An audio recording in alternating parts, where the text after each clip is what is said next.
Hey, what is going on, everybody? Good morning. Happy Saturday. Hope your guys' last week was amazing. And if not, it's over, hopefully, for most of us. So, besides for those people that have to work this weekend, I salute you to the end of the week.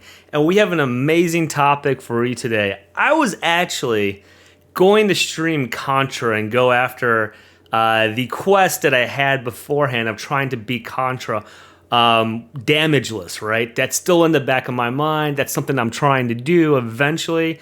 But I am going to have to table that for later, and I'll tell you guys why.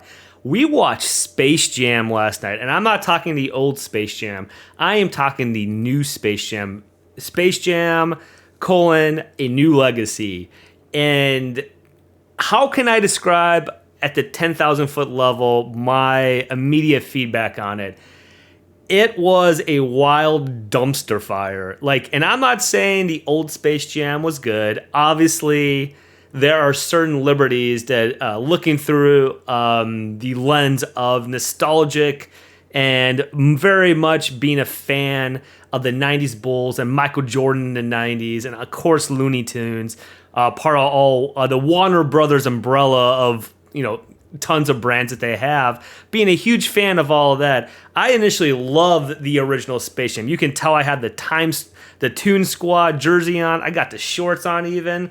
I went full Bugs Bunny for this. Other than the ears, I couldn't find ears, so I'm just missing that. But we watched Space Jam last night, and I just felt so compelled to talk about it today. I mean, it is one of those movies that will go down as one of these most seriously bad movies to ever be made.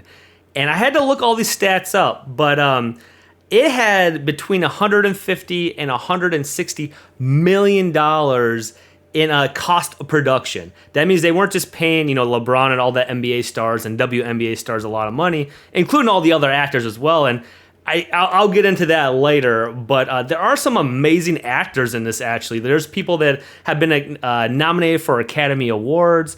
There are people that I can't remember if any of them had actually won Academy Awards, but Don Cheadle, and the guy, I can't think of his name, but the guy who played Steve in Walking Dead, that guy was nominated for an award as well, just recently, actually. And then Zendaya is in it. She's only in there as a voice, but there's a lot of other comedians in there, Sarah Silverman, and what's his name? Lil Ron. He's hilarious. I know he's originally from Chicago, so I should probably know his full name. But he was he played a security police officer in Get Out, and he is amazing. So there's a lot of great actors, and there's a lot of great potential in this movie.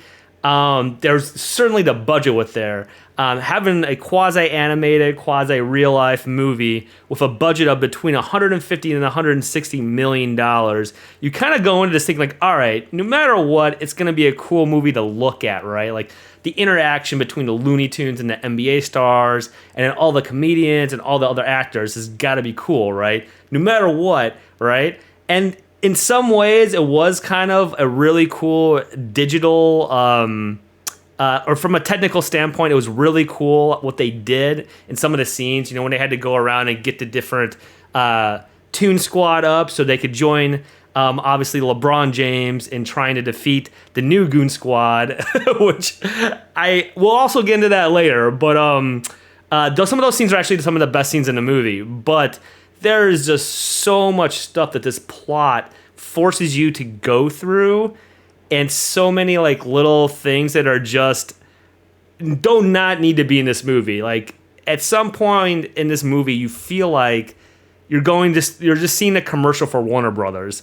And hey, check it out. If anything, I should be a fan of that, right? I love Warner Brothers stuff. I love the original Space Jam. I can name 5 franchises in the Warner Brothers, umbrella of brands that I all love, right? But just in case you can't name 5, this movie, when they actually have the big exhibition basketball game, or I shouldn't say exhibition, it's not like an NBA game, but it's a game to decide, who's going to be the ultimate winner, and it's the climax of the movie, and all this stuff. They actually bring in all the different franchises that I think they maybe have ever owned or ever shown them. I mean, there were references to Casablanca, if you've never seen Casablanca. And I mean, I don't know, like I'm almost 40, so like granted I have never seen Casablanca, but I've seen enough about it and I've seen enough like GIFs and movie clips from it that I know what it is, and I was even able to understand the reference in the movie for that. Casablanca, Men in Black, I mean, like stuff from like even older stuff like Clockwork Orange. There were a few other older ones as well. Godzilla, or I'm sorry, not Godzilla, King Kong. I actually did not see Godzilla at all in it, so I'm not sure if that was something that I missed, which is totally potential because when you're looking at the crowd for the big, huge game in this movie, you're not even paying to the basketball action that's going on. You're seriously panning the crowd to see who is in. It's almost like a Where's Waldo search of what's going on in the crowd. And I mean, that definitely serves to kind of, and for whatever reason, prop up the Warner Brothers brand and, company of brands, right? But it kind of, after like 5 minutes of it, you're kind of like, all right, well, I get it. You're trying to show off all the different franchises and all different movies you've literally ever made.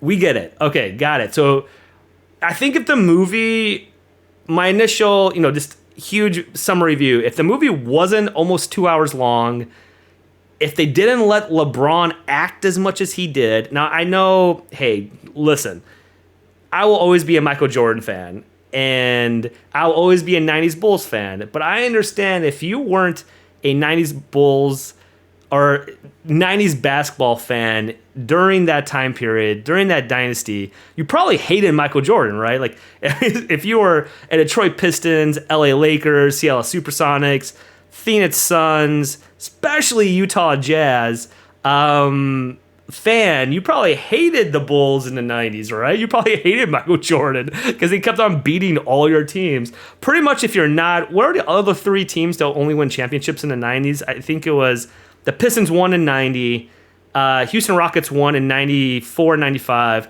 and I think, was it the San Antonio Spurs that won in 99? I think. So there's only three other teams that won NBA championships in the 90s at all. And if Michael Jordan hadn't retired, they might have won 8 straight. Who knows? But anyways, so I want to acknowledge that not everyone is a Michael Jordan fan. Not everyone is a 90s basketball or 90s Bulls fan. But that's the bias. That's the situation that I'm coming from. I obviously got the Toon Squad jersey on. I am a huge fan of the original Space Jam. Let me get into that real quick. I had to look into the archives for this, but I have the original, the VHS of Space Jam. Yes, and you can see there, Michael Jordan and Bugs Bunny are at the top of that naming, top of the title here. They are the actors in this movie. And you can tell it's a little worn because it's my original one, right? I mean, that's so cool. So I have this in my collection. The VHS, mind you, I will never, ever get rid of that. When we moved to California a few years ago, my wife tried to, there's this really funny moment where we had a bunch of friends over, before she moved, before I did, because she went out here for a job to work for a certain tech company. I will not name it. And then I followed afterwards. But, it was really funny because there were a few interactions, a few parties we would have, friends get-togethers, where I would be, I'd be going out to get the pizza for it or to get the, the refreshments for it. The refreshments. I mean, beer and liquor, right? And mixers. Maybe a few potato chips in there. And I would come back and there would just be like a pile of my old DVDs, my old like VHSs, like all this stuff that's probably worthless to anyone else except for me on our coffee table. And I'm like, babe, why are my 2 copies of Zoolander, my copy of Office Space, my limited edition copy of Memento, that movie rules, stuff like that, right? Like stuff like, like the animated movie of Robin Hood, stuff like that. Why were these on the coffee table? She's like, oh yeah, no reason. She was trying to play it off. And then I finally talked to my friends. It's like, Kristen, that's the name of my wife. She's been trying to get rid of these the whole entire time that you've been gone.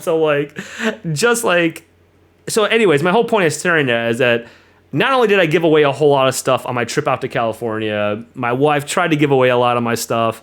But out of all the stuff we got rid of, we sold, which I ended up selling like 90% of my video game collection and pretty much like 95% of my DVD slash VHS collection.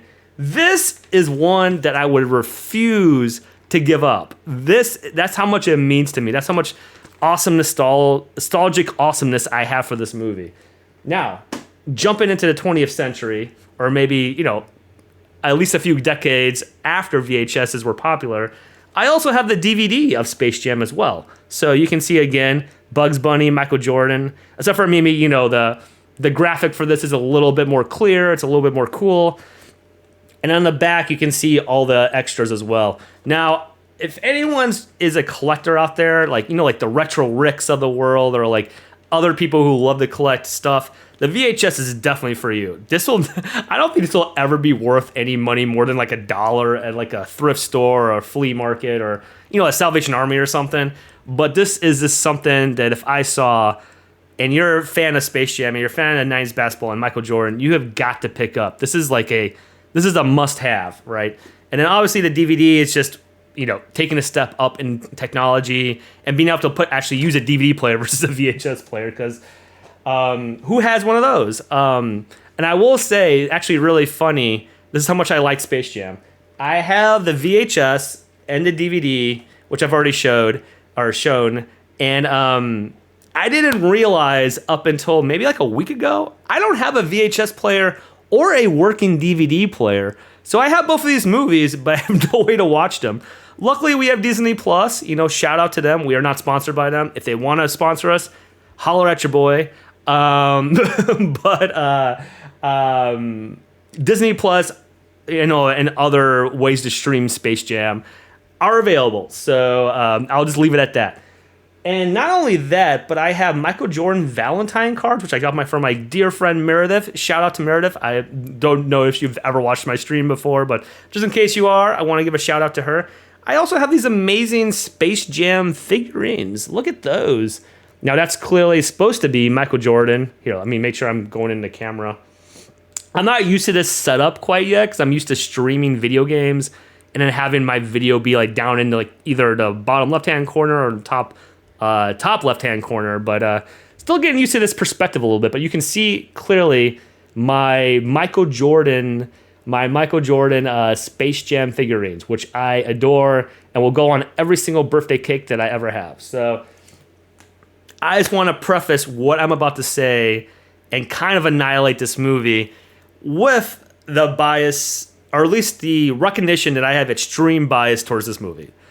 You don't have a Bugs Bunny Space Jam jersey, Michael Jordan Space Jam figurines, the movie in VHS and DVD form without being at least somewhat biased. Okay.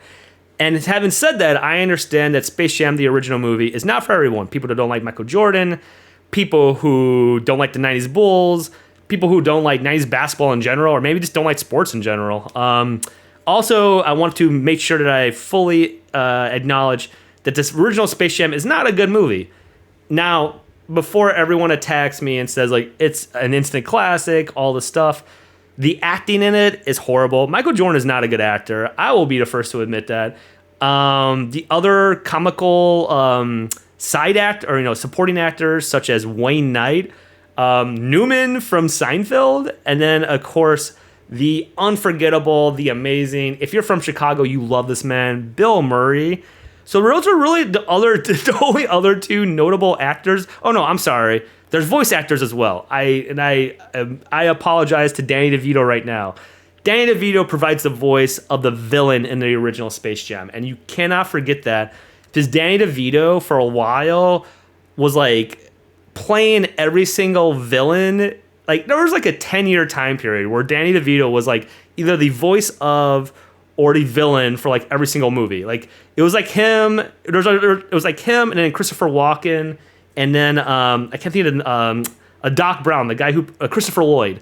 It was like those three guys played either the voice of or the villain for like every single like either animated or kind of like retro. You could look back on them now and be like retro nostalgic type movies. So the unforgettable Bill Murray, and then the entirely forgettable Wayne Knight. But I will say this: Wayne Knight pulled off like the annoying, clumsy, kind of like slapstick. I can't remember what his title was, like assistant manager, equipment manager, or whatever he was in that movie, very well. So it was a very nice parallel to obviously push Michael Jordan's stature up higher.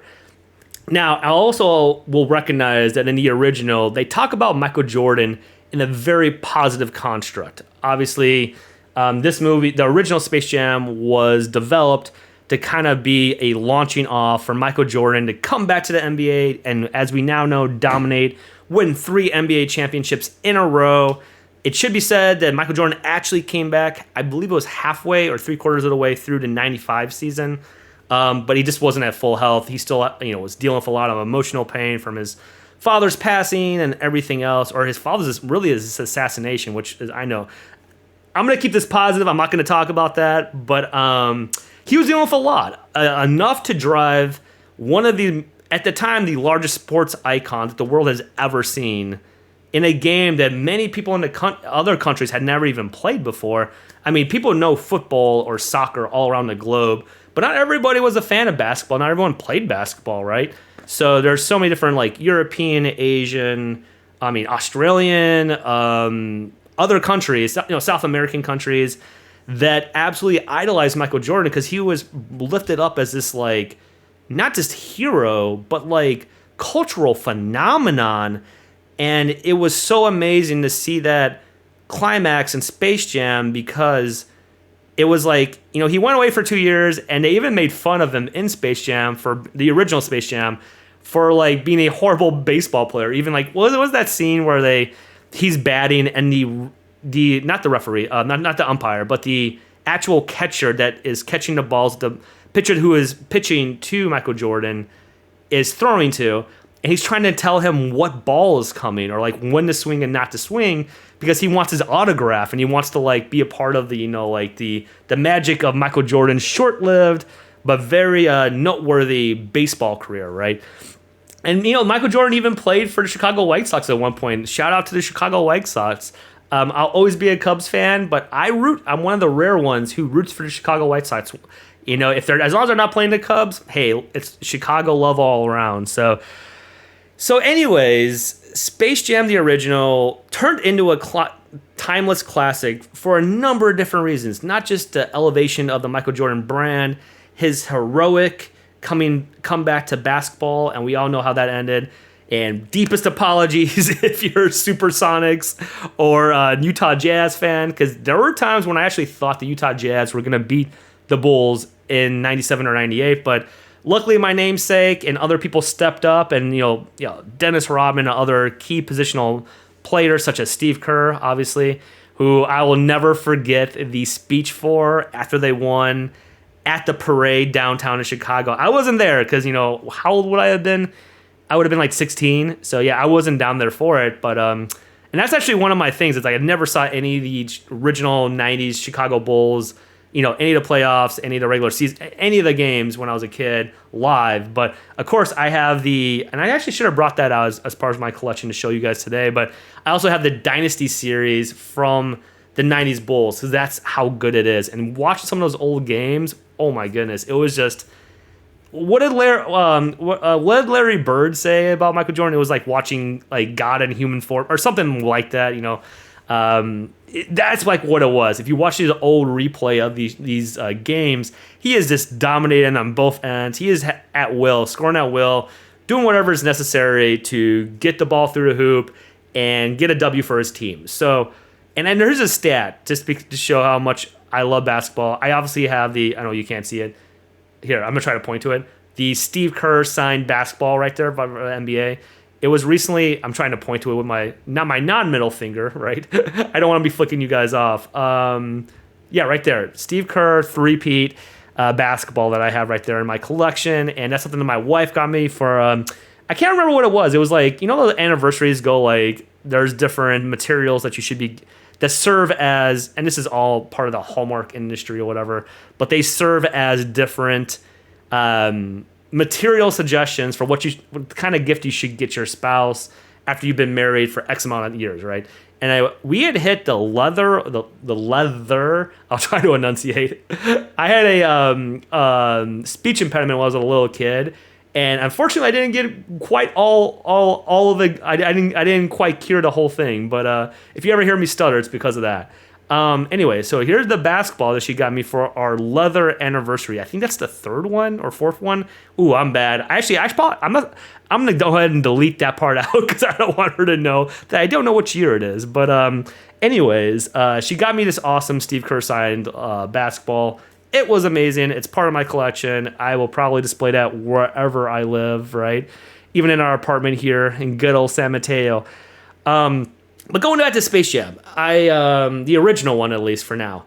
It is such a great movie. If you love Michael Jordan, if you love the 90s Bulls, if you love 90s basketball, it is not a well-acted movie. I mean, Bill Murray and Wayne Knight are the best actors outside of Michael Jordan, or outside of the voice acting, I should say, as well. Because the voice acting, and obviously, you always have to give it up to the voice acting for Looney Tunes, or like Warner Brothers animated anything, right? Like, I mean, like Elmer Fudd, Porky the Pig, Bugs Bunny, Lola Bunny, right? Like, I didn't think I could be when I was a kid, I didn't realize I could be attracted to like an animated rabbit before, but I'm like, dang, Lola Bunny, like, I think that's why you see all the cosplayers always do Lola Bunny, because it's like, it's bridging that gap between like childhood, but also like, am I supposed to be attracted to this? I'm not sure.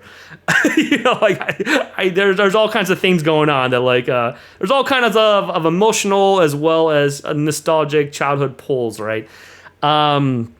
But yeah, so the original movie was awesome, but I will 100% recognize that it has its shortcomings. Michael Jordan may be the Michael Jordan of playing basketball, but he's not the Michael Jordan of acting. We know that. I am fully aware of that. But they also limited his scenes in that movie too. Like clearly, like they didn't rely on his acting in that to push the plot forward in any way. Like they just relied on him dunking the basketball and saying like, cheesy one-liners, but they didn't really like rely on him for extended dialogue or like to try to act emotionally in any kind of like way that wasn't like aggressive or competitive in nature, which I mean obviously must come way more natural to him as he tries to act versus trying to like cry on cue or like portray some kind of like deeply emotional like scene, right? Which we'll get into was not good necessarily in the new Space Jam, where they heavily relied on LeBron to act through sometimes very complex and very advanced acting techniques and sequences, which would have necessitated you actually be able to know how to act, right? Out of like competitive nature and just outside of just playing yourself in a movie, it would have required him to actually go above and beyond what he was comfortable with probably. Also too, it should be noted that I am not inherently a LeBron hater. Being a fan of the Bulls, I of course was cheering on the Bulls when LeBron's teams in the mid 2000s and late 2000s, like the 2010s and whatnot, were absolutely decimating the Bulls. I am fully aware of that, right? I mean, there were some Bulls teams with Derrick Rose, Jimmy Butler, Taj Gibson, which I felt could have won NBA championships, at least in 1 year and maybe 2 years, but we ran into the roadblock that was LeBron James and the Miami Heat, and you know what? Looking back on that, a decade later, sometimes more than a decade later, my hat goes off to LeBron. He's an amazing basketball player. He is absolutely one of the all-time best. This is coming from one of the world's biggest Michael Jordan and Bulls fans. I won't ever say that he's the best ever, but I even have started to derail myself from getting even into those greatest of all time debates because, it's like, why can't you just appreciate all these basketball players for how great they are? Like, LeBron James currently does something that I will never, ever in a million years or ever in, at least in this lifetime be able to do. He does dunks. He scores points at will. He is like, I don't know, like he could have played like a tight end in football probably. Like that's how strong and big and mobile and athletic he is, right? There is no, to not understand the level of athleticism that LeBron James portrays both in his professional athletic career and just if you see his stature, like there's nothing you can ever say to undermine or undervalue that. I mean, you can, but like you're just going to be wrong. Like he also does a lot of good things outside of his professional career too. I mean, he started the foundation that helped so many kids go to college for free, which is amazing. Like that's just, like I don't want to say he's selfless because, I mean, if you're almost a billionaire, you're not, I don't know, like, he gives back a lot. I will say that. And I'll also say that when he moved to Miami, since my wife was from Ohio at the time and used to have a LeBron jersey, she burned it after he left. That just shows how awesome my wife is and how competitive in sports she is. When he moved to Miami and made that big, like, hey, you know, I'm taking my talents to South Beach or whatever, her, along with, I'm only can guess, many other LeBron and Cavaliers fans burned their LeBron jerseys. Now, whatever, like, you know, I don't think you should burn a LeBron jersey, or like I wouldn't have burned Michael Jordan's jersey if he had gone to, you know, what I don't even know, like to the Lakers or something. I would have kept that jersey because I'm like, well, this is, you know, it was like $100 or $200, and it might be worth something down the road. And I still like remembering the glory days of when he was here, right? But just to show you how some Cleveland Cavalier fans react, or some LeBron fans even too, reacted when he went to Miami was not entirely positive, right? So he has that mystique about him where people either love LeBron or hate LeBron. It's one of the two. And mostly people fall into categories of like, hey, he's always put together these super teams that have beat their favorite team, or he's like just so good and he gets all these, you know, calls and flops and whatever. But like, really looking back on that, I used to definitely be part of that category. I was like, but that was because he was decimating my Bulls, right? Like, he was absolutely destroying my Bulls, and like he was getting, and so like every single foul call that he got or every single shot he made was under intense scrutiny and intense, like a microscope of everyone analyzing it. And, you know, in some ways that was unfair, right? Like, do we all, like, I mean, social media didn't even like exist back in the, or, you know, to the level that it is now, right? And PR didn't exist on the level that it was today when Michael Jordan and the Bulls were dominating in the 90s. I mean, there were times when, like, there were fights in the locker room. There were, like, Michael Jordan was, like, berating other teammates to try to make them better. He was, like, I can only imagine what he was like to play with. Like, if you could handle him and you could, like, deal with someone just, like, aggressively, like, almost like a drill sergeant, like, coming at you and telling you exactly what's wrong with you and how you need to whatever. If you saw that as kind of like competitive nature and like, hey, it's going to make us all better, if you saw that as a positive thing, then yeah, like, I mean, like people like Scottie Pippen, you know, like Dennis Rodman, all those people, they, I mean, you know, taking apart what they did like outside of basketball, they stepped up to the plate. And like, that was, I mean, you know, like really Jordan, Pippen, and Rodman back in the day were absolutely just amazing. But I could talk about 90s basketball forever. I realize I'm getting a little bit off track there. That would have to be for another Just Chatting, right? Like that could be a whole, like, I could probably talk about 90s basketball for like 10 hours straight. So, but I just wanted to give a little bit on the background of like why some people might not have gone into this movie with a positive attitude, or maybe thinking it or had expectations that it might not have been that good. Because if you're a LeBron hater, or if you're not a fan of LeBron's game or what he does, yeah, you may not like this movie, right? Obviously. But hey, if your kids like, you know, like Looney Tunes, and your kids like, you know, or would be familiar with the adaptation of animated characters and then also professional basketball players, which, I mean, the NBA is just straight up cool, right? Like, I mean, I've been an NBA fan since I was a kid. I've always liked basketball, especially professional basketball. I always looked up to all these superstars.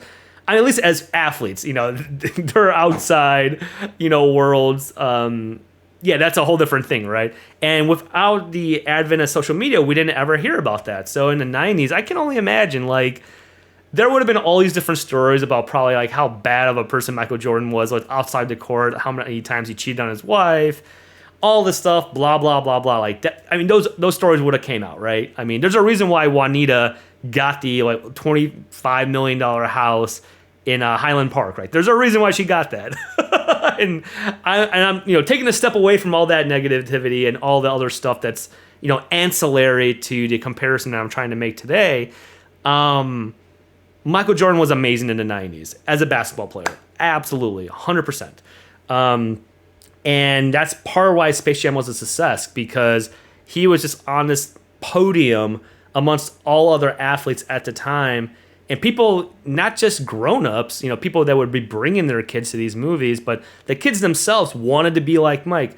There were seriously commercials back in the day for Gatorade, Air Jordans that were like, be like Mike, right? Like, nobody didn't want to be like Mike. You wanted to be able to dunk. You wanted to be able to have like charisma. You wanted to be cool. You wanted to be the cool kid at school with the Air Jordans. I never had Air Jordans as a kid, but I will say, as an adult, my wife definitely buys Air Jordans. She loves them. One day, the only pair of Air Jordans I actually own, because I'm a kind of a cheapskate at heart, or I shouldn't say cheapskate. I'm extremely efficient with my money, or I try to be. And spending $200 on shoes just never really like occurred to me that that'd be a good idea. But I have to give a shout out to my friend Frank. If you're watching, or if you ever watched this, he gave me my only pair of Jordans I ever had. And I didn't realize at the time that they were valuable Jordans. They were, I call them like the hamburger special, because they're like the old school like white Jordan. I believe they're Jordan 3s. And they have like what looks like a brown hamburger, like outside coloration to them. I mean, it's supposed to be brown. It's not like because it's old or something. But they're amazing shoes, and they have like a little crown on them in the back. I didn't realize at the time, when he gave them to me, I was like, he's like, you're a size 9, 9.5, right? Here, you can have these. I can't remember the story, if he had to like get rid of them to make space for other, because he has way too many Jordans. So I started wearing them playing basketball and like just doing normal I wasn't like mowing the lawn in them, anything like that. But yeah, just like doing other stuff in them. And I realized later on, I looked them up on eBay like 2 years later after I had like been wearing them just around the house and whatnot. And they're worth like $400. And I'm like, oh, damn, Frank, I wish you would have told me that these were like, I would have never worn them. I would have like, me being an ex, and a recovering, I should say, retro game collector, I would have put these on a shelf. I would have like cleaned them up. I mean, look at again, I'll show you the basketball. That's what I do to collectible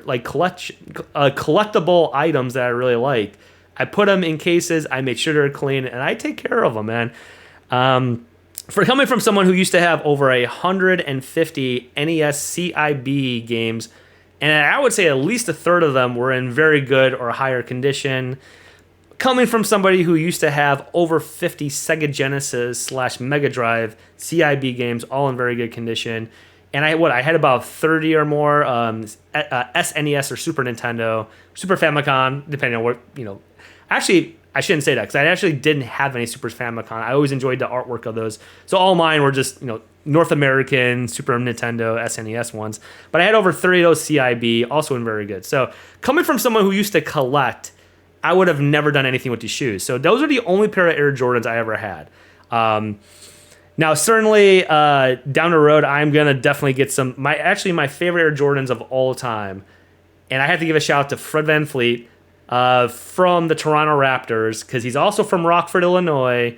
He went to my same high school, to Auburn High School. Shout out to Auburn High School. Shout out to Steady Freddy. Shout out to the 815. My favorite Raptors... Or no, I got ahead of myself there. My favorite Air Jordans of all time are the purple and like red. Is that like a red or like kind of like a dark orange Raptor Air Jordans? They're like purple and like that red color and then black. And they're the Jordan, I believe they're the Jordan 5s, right? They're either the 4s or the 5s.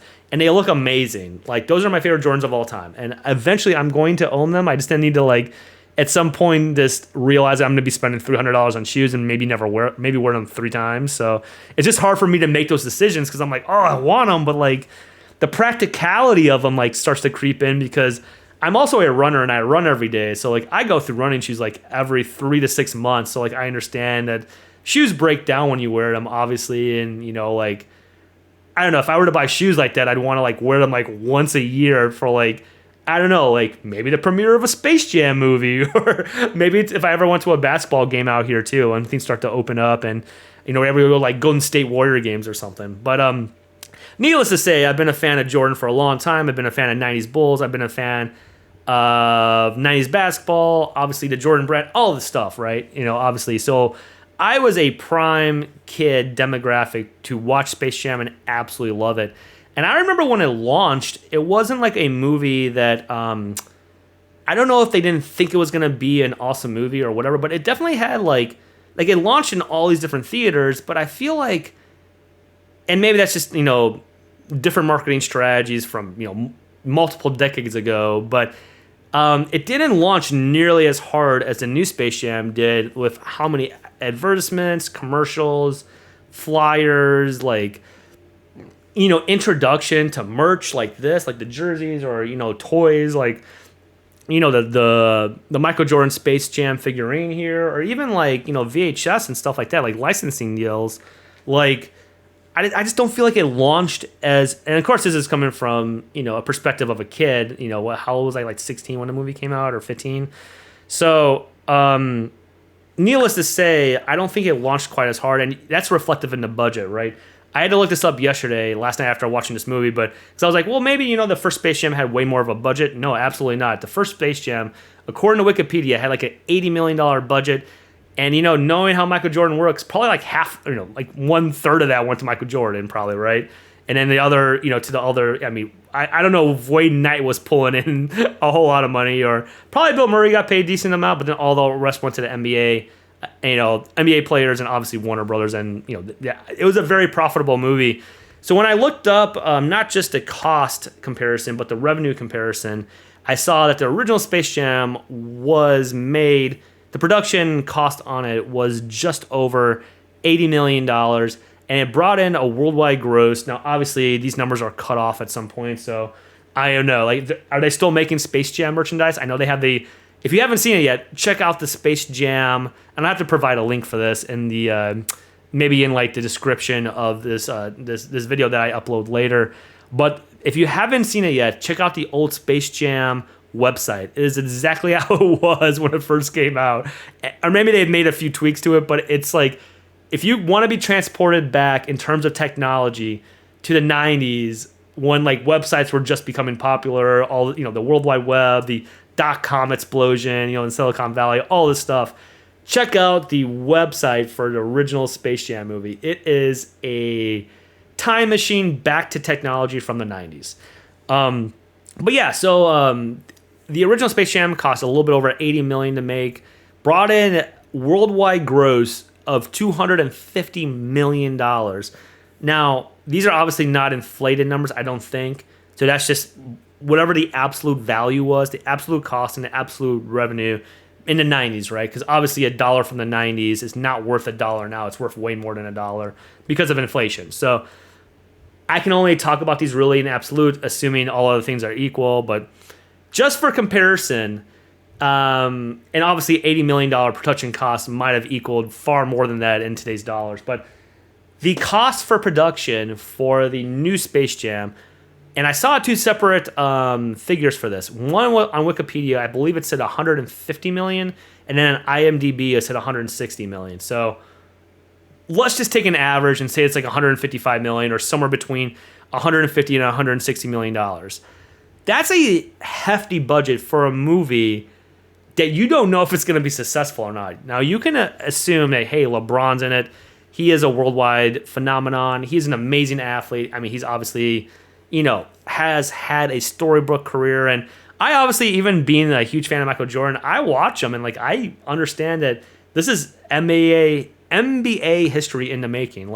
He probably will, as long as he stays healthy, he will have the most points of all time in NBA history, and he will go down as one of the greatest of all time. I stopped having the greatest of all time debates, because it's just, people even forget that even back in the 70s and 80s, just for comparison reasons, they didn't record blocks, or was it blocks and steals, for the majority of Wilt Chamberlain or Bill Russell's career. So when you see people and I don't want to take anything away from him, but when you see people Russell Westbrook, and it's his amount of triple doubles are so many standard deviations, and so far and above everybody else's around this time, you have to understand that they didn't even count blocks for two of the best shot blockers of all time. So they averaged, or they estimated, statisticians and other people that follow NBA metrics very closely.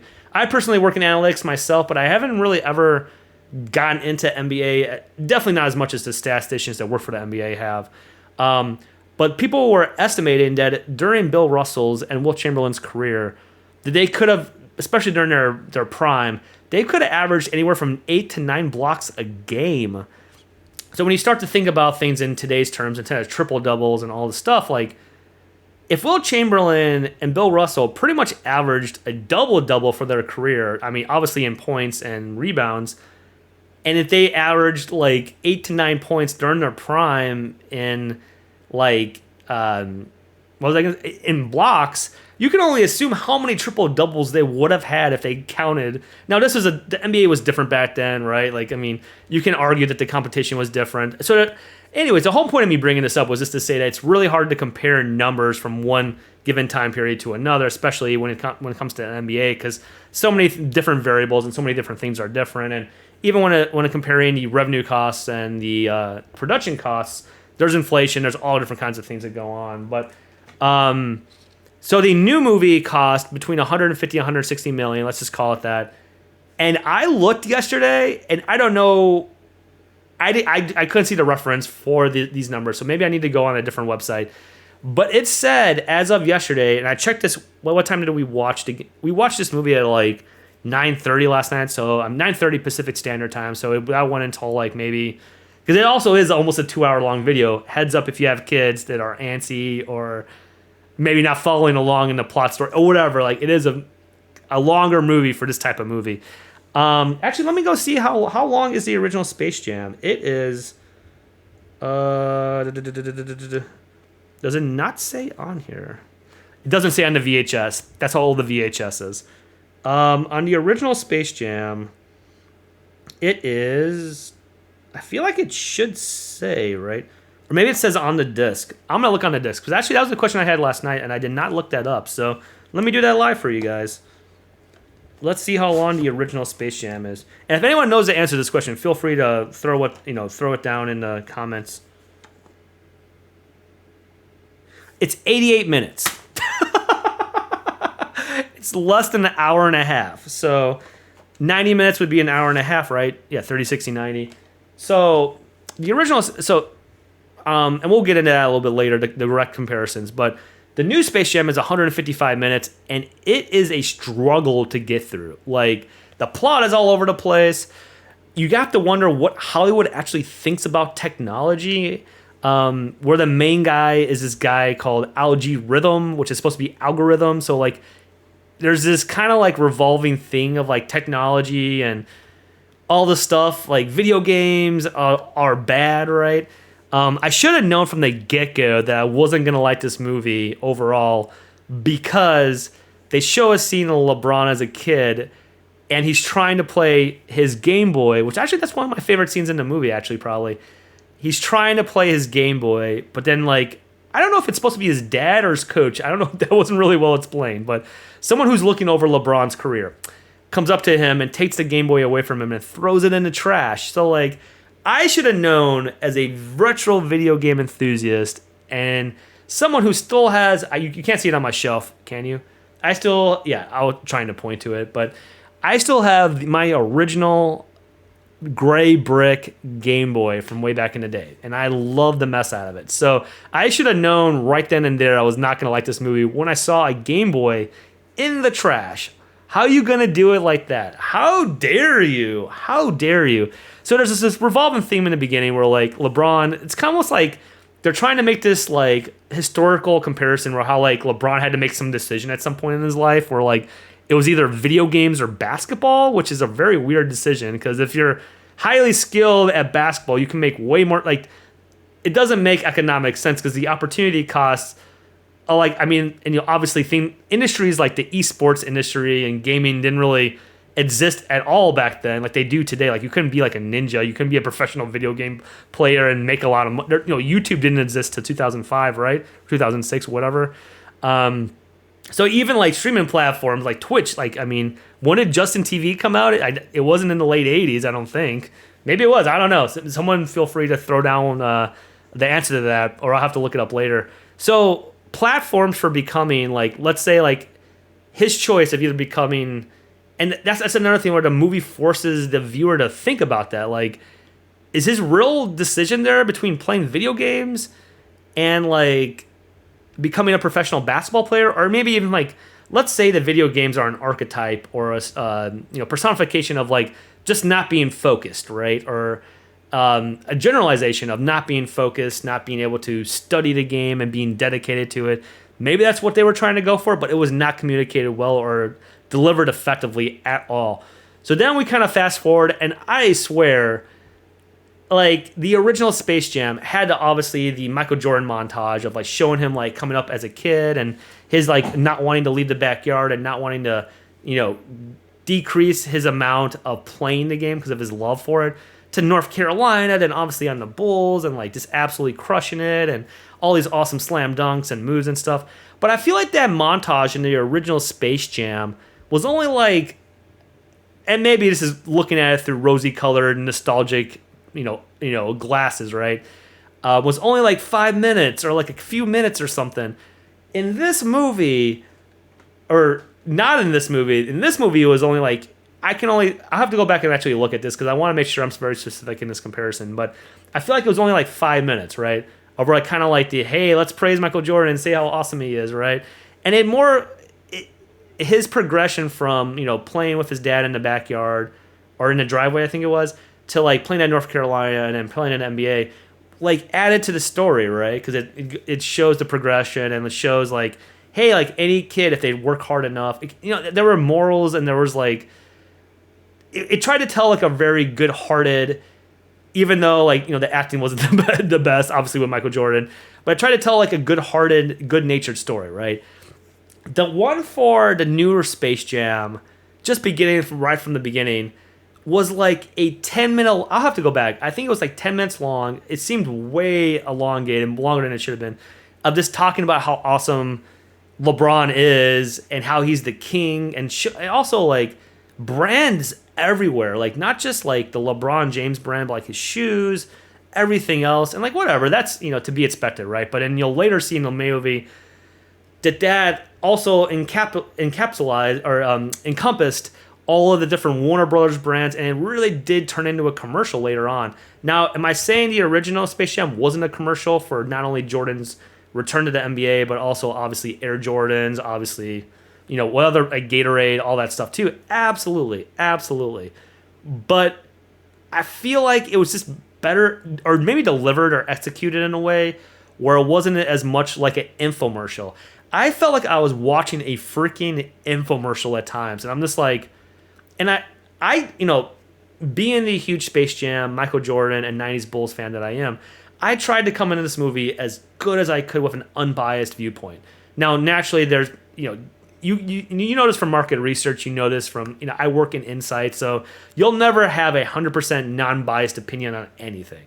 Like, I don't care how hard you work, there'll always be some kind of, whether you know the bias or it's inherent or whatever it is, there'll always be some bias towards something. And I knew that going in, like, hey, like, this movie is supposed to be a sequel to Space Jam. How are you not going to compare it to the original Space Jam? If there's anyone out there to watch this movie and did not immediately start comparing it to Space Jam, I applaud you. I guess maybe I wasn't able to do that, obviously, because I'm such a super fan of Space Jam or super fan of Michael Jordan. But I tried my hardest to come into this movie with a level headset and be willing to accept this movie and realize that, hey, this might be a good movie, right? I wanted so bad to come into it and do that, but it just kept on hitting you. Like, you know how like when you're going to look for a new car, I've only done this once. I've only bought one new car ever. Yeah, maybe when the big time sponsorships come through and I become a professional streamer, maybe that's when I'll go out and buy another new car. But I bought a new car once in my life, and I remember like the difference going into a car lot where there are sleazy car salesmen just trying to like, they see you as their meal ticket, and they just are trying to hit you with every single sleazy like thing they possibly can. Worst salesman of all time. You don't want to be around them. You don't want to do business for them. It's very transactional, all the stuff.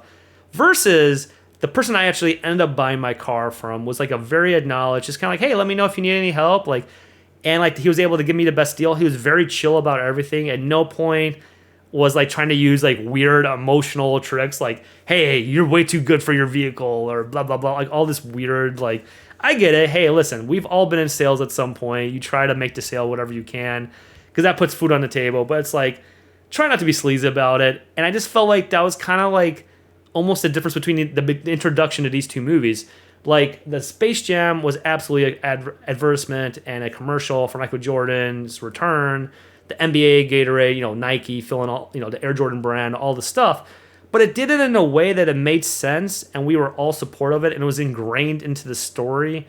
I feel like a little bit more than the new Space Jam, where it was just like, let me hit you with an infomercial. Let me hit you with this. Let me hit you with this. Let me shock and awe, and then like do all this stuff. And when I say shock and awe, I mean like the actual digital transformation and the actual how the movie looked as a total, like the technical expertise, the voice of the Looney Tunes, all that stuff was actually amazing in the new Space Jam. So if you're a movie nerd, well, I guess if you're a movie nerd, you're probably not going to watch this movie anyways, because it's it has like 30-something% on Rotten Tomatoes right now. Like, but and I'll actually get into that later. It begs the question of, is this one of the worst movies ever made? And with the budget it has, and I don't know, it could be a contender for that easily down the road. So you may be seeing down the road people actually watch this movie not as like, oh, like let's throw it back to the LeBron years or whatever. They may be watching this movie later on and be like, this is one of the worst movies ever made for the amount of production budget it had. Like, I'm talking, this could like be on the same level as like what was it, The Adventures of Pluto Nash, or like what was that other horrible like Battlefield Earth, was that right? That movie where like these movies with astronomical budgets, but like fell short in so many different ways. And from the introduction, we're catapulted into this story, and they had obviously the first 30 minutes of the new Space Jam doesn't even introduce the Looney Tunes. So like it kind of like left me with this impression of, who is the target audience for this freaking movie? Like, if I had to guess, I work in marketing, I work in analytics in marketing, and if I had to guess what they should have been going for, were like kids between the ages of like 5 or actually this movie actually had some scary scenes. So I know it's rated PG, so I'm not sure what the youngest, I don't know what the youngest range of PG that's accepted is nowadays. I don't know if that's at 13 or 10 or something. I actually don't know. I've been approaching 40 for a while here, so I've lost a little bit of regards to what the different ratings mean in terms of actual ages. But I would say, if I had to look at this, the age range for this movie, they maybe should have been going for was somewhere between 10, 11, 12. So like kids hitting middle school that are interested in sports, being refreshed with Looney Tunes, because Looney Tunes aren't really anywhere, or they're not nearly as popular as they were in the 80s and 90s, right? You remember Tiny Toons? Like, that cartoon was amazing. Or like Animaniacs, or like, all this different stuff. And then I think that was the reason for later on in the movie, when during the huge game, which was going to decide the fate for everything, and this big, huge climactic game, that's why I think they brought in all the adult different franchises. And when I say adult, it wasn't just like, the Looney Tunes and like the NBA and WNBA players, but they brought in like Clockwork Orange. They brought in like, which is like, I guess like you would have had to see the movie in order to understand the reference. And obviously they weren't portraying these people, they weren't portraying these actors in other franchises negatively, right? But they had like It. They had Pennywise from It in it. Like, if you're a kid and watching this and you understand what that is, you're going to be terrified by that. Or if you knew what Clockwork Orange was, I mean, I'm guessing there's a lot of parents out there that are not letting their kids watch Clockwork Orange, so they probably don't understand what it is, or what, the bad guys from, or, the original, like, Gang of Thug, or who, I can't remember what they're called. They're called Druids, or, I actually don't remember. It's something like that, or the Dreads, or something like that. I clearly need to watch Clockwork Orange again. So, my bad, Warner Brothers. I need to watch your Clockwork Orange again. But there were so many different, like King Kong made him, King Kong.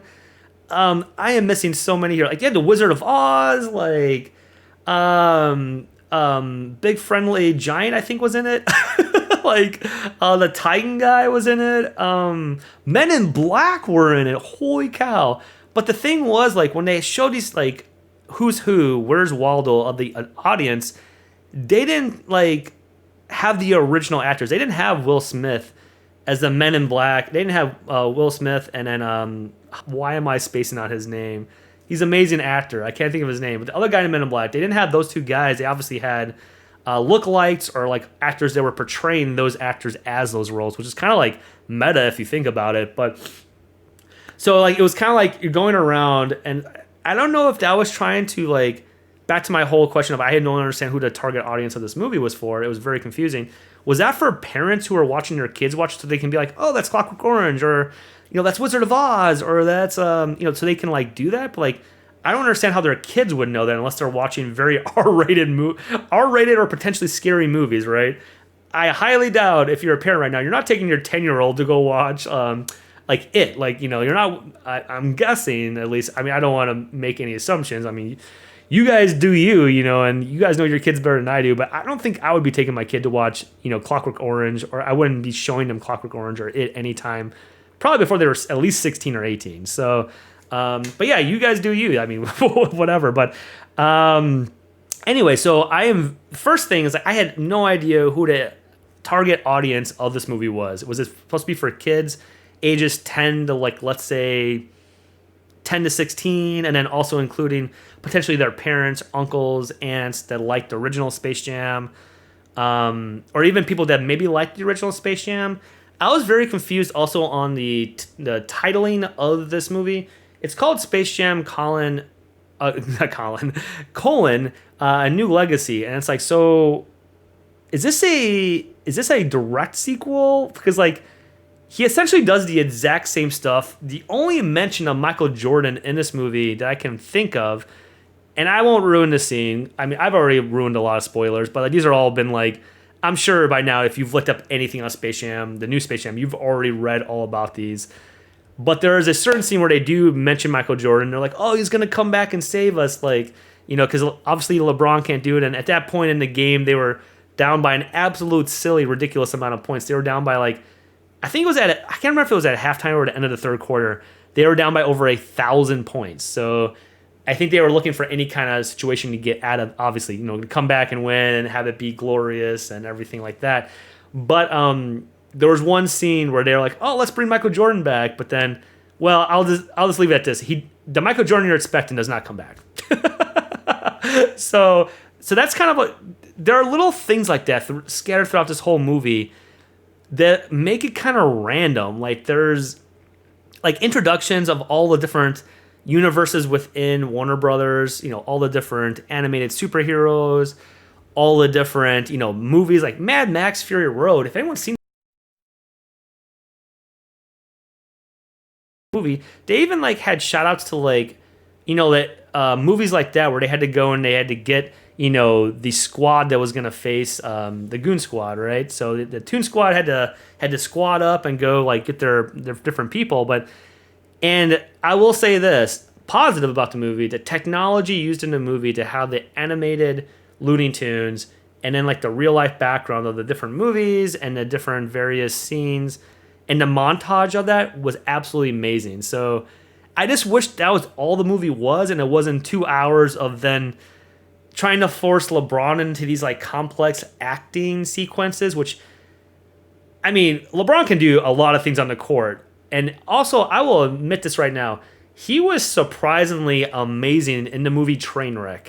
If you've never seen the movie Trainwreck, it has Amy Schumer, right? That's the main person in it. But it's essentially about this woman's life that needs to like get her stuff together. And there's I think there's a couple of scenes. Yeah, there's a couple of LeBron scenes in that movie. One where he's playing basketball, and then one where like he's just kind of doing like very quick comic quips, but he's hilarious in Trainwreck. And maybe because we weren't, people who were fans of Amy Schumer, and I wouldn't say I'm the biggest Amy Schumer fan, but the movie Trainwreck is straight up funny. Like, it is just a hilarious movie. It really is. But his cameo in that was both non-expected and surprisingly funny. So it's like, we know he can like act at least in some degree, LeBron can.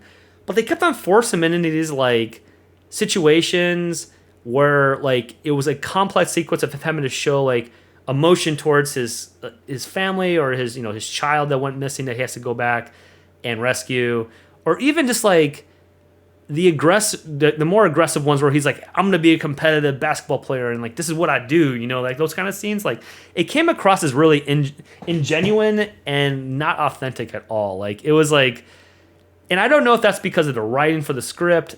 I can only imagine that when Don Cheadle got this script, he was only looking at the paycheck. He was not looking at the actual script, because whoever wrote the script needs to be like fired or not used again. Whoever the script writing agency or agency of people who did this, it was absolutely horrendous. Like, and I get it. Like the original Space Jam wasn't like, wasn't an Academy Award nominee for anything. But I will say the new Space Jam, A New Legacy, and I don't even know whether to call it a new Space Jam or it's definitely not a sequel. If anything, what it does, Chicago Retro Gamer, by the way, boom, look at this new mug. Ooh, boom, bow. Just wanted to show that off real quick. Also, before I go on, because I obviously have to drink a thing of water because I've been streaming for, a little bit over an hour now. I do have my Michael Jordan cup. So, yes, sir. So, yeah, I absolutely have a lot of love for Jordan and the Bulls, and I mean I've talked about that a lot so far, so I won't go back into that. But so they kept on forcing LeBron into these situations where he obviously is not a gifted actor in like displaying complex or advanced emotional like sequences, or maybe he just wasn't trained. Like who knows? Maybe LeBron after he retires from the NBA will be an incredible actor. I don't know. Like. But it was very clear that he was not suited for those situations. And especially when he acted across from an amazing actor like Don. I don't know if Don Cheadle's won an Academy Award, but I'm 100% sure he's been nominated for at least one. So this is a guy that can act. He's in all, the Marvel movies. He's in not just the Marvel movies, but I think he was in Hotel Rwanda too, right? And then there's like serious roles, funny roles, action roles, like and in Ocean's 11, like all those movies, like he was amazing in those. Like, dude can act. Don Cheadle can, but like when you have him acting across from LeBron, it just makes the audience realize how much better, or the difference between their acting skills. Like it makes you understand and appreciate Don Cheadle because he's an amazing actor, and I can only imagine this was like the worst script, or one of the worst scripts he's ever been given to use and to say. But I'm guessing he got a decent payday, so hey, whatever, like write this off. And I was in Space Jam, I was algorithm in Space Jam, and whatever, move on from it, right? Go to your next, like Marvel project, or go to your next, like amazing, actually well written script that you're probably gonna get offered, right? Because I can only imagine Don Cheadle at this point in his career has no shortage of people approaching him with opportunities. But when you saw sequences like that, when Algae Rhythm, the main bad guy in Space Jam, was directly across from LeBron, who is massively, like underskilled in the type of acting scenes that you would expect from someone in that role, it was just so apparent that LeBron could not act well in these scenes. So when you compare that back to the original Space Jam, Michael Jordan obviously cannot act, but he can play basketball. And I can't remember, there were a few scenes where Michael Jordan was like, hey, this is personal, or he'd have one or two liners, but there was nothing he didn't have to go on for a paragraph about his trying to convey his emotional connection with his son and how he's gonna go save him, or he didn't have to act as much because they didn't rely on him for acting. At some point along in the script writing process for the original Space Jam, they were probably like, listen, we have Michael Jordan. We're going to image and brand the mess out of him in this movie. We're going to integrate it with our brand, and we're going to give him awesome, silly one-liners. And if he can't act them, who cares? This is a silly movie anyways. We're not taking ourselves seriously. I don't think... One of the other differences that I was immediately apparent with me was that the first Space Jam, even as a kid watching this, who loved the Bulls, loved Looney Tunes, loved everything about what Space Jam, the original, was all about, I never took that movie seriously. I never at any point actually thought that, the Goon Squad or Danny DeVito's character were going to, take Michael Jordan or like, make him work at all his like, all like the evil amusement parks and let people dunk on him. I never at any point actually thought that like, I was never scared or I was never like, I was never put in like any kind of anxiety. I was just, you put on Space Jam, the original, you sit back, you kick back, you have your, like for me, it's my Diet Dr. Pepper or Diet AMW, whatever, or your beer, your liquor, or whatever it is, maybe your coffee, big fan of coffee. And you just get back and watch it because it's a fun family movie and it's silly, like all that antics of the Looney Tunes. And even then the end has a special meeting where like, the goons are able to like take over and they're like, hey, we're bigger than what, like in the very end when Michael Jordan says like, hey, why do you take his crap? And then the goon squad are like, yeah, that's right, we're bigger than Danny DeVito.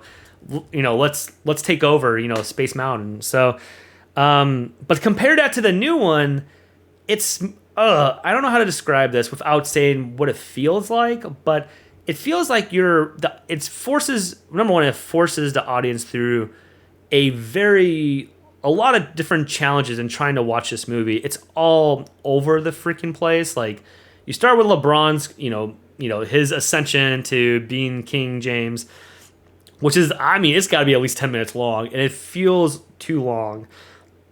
And this has come from someone who can appreciate LeBron's career, like 100%. And then to him acting, having extended dialogues with his children, the people who are playing his children, and his wife, and all that, and then they don't even introduce the Looney Tunes.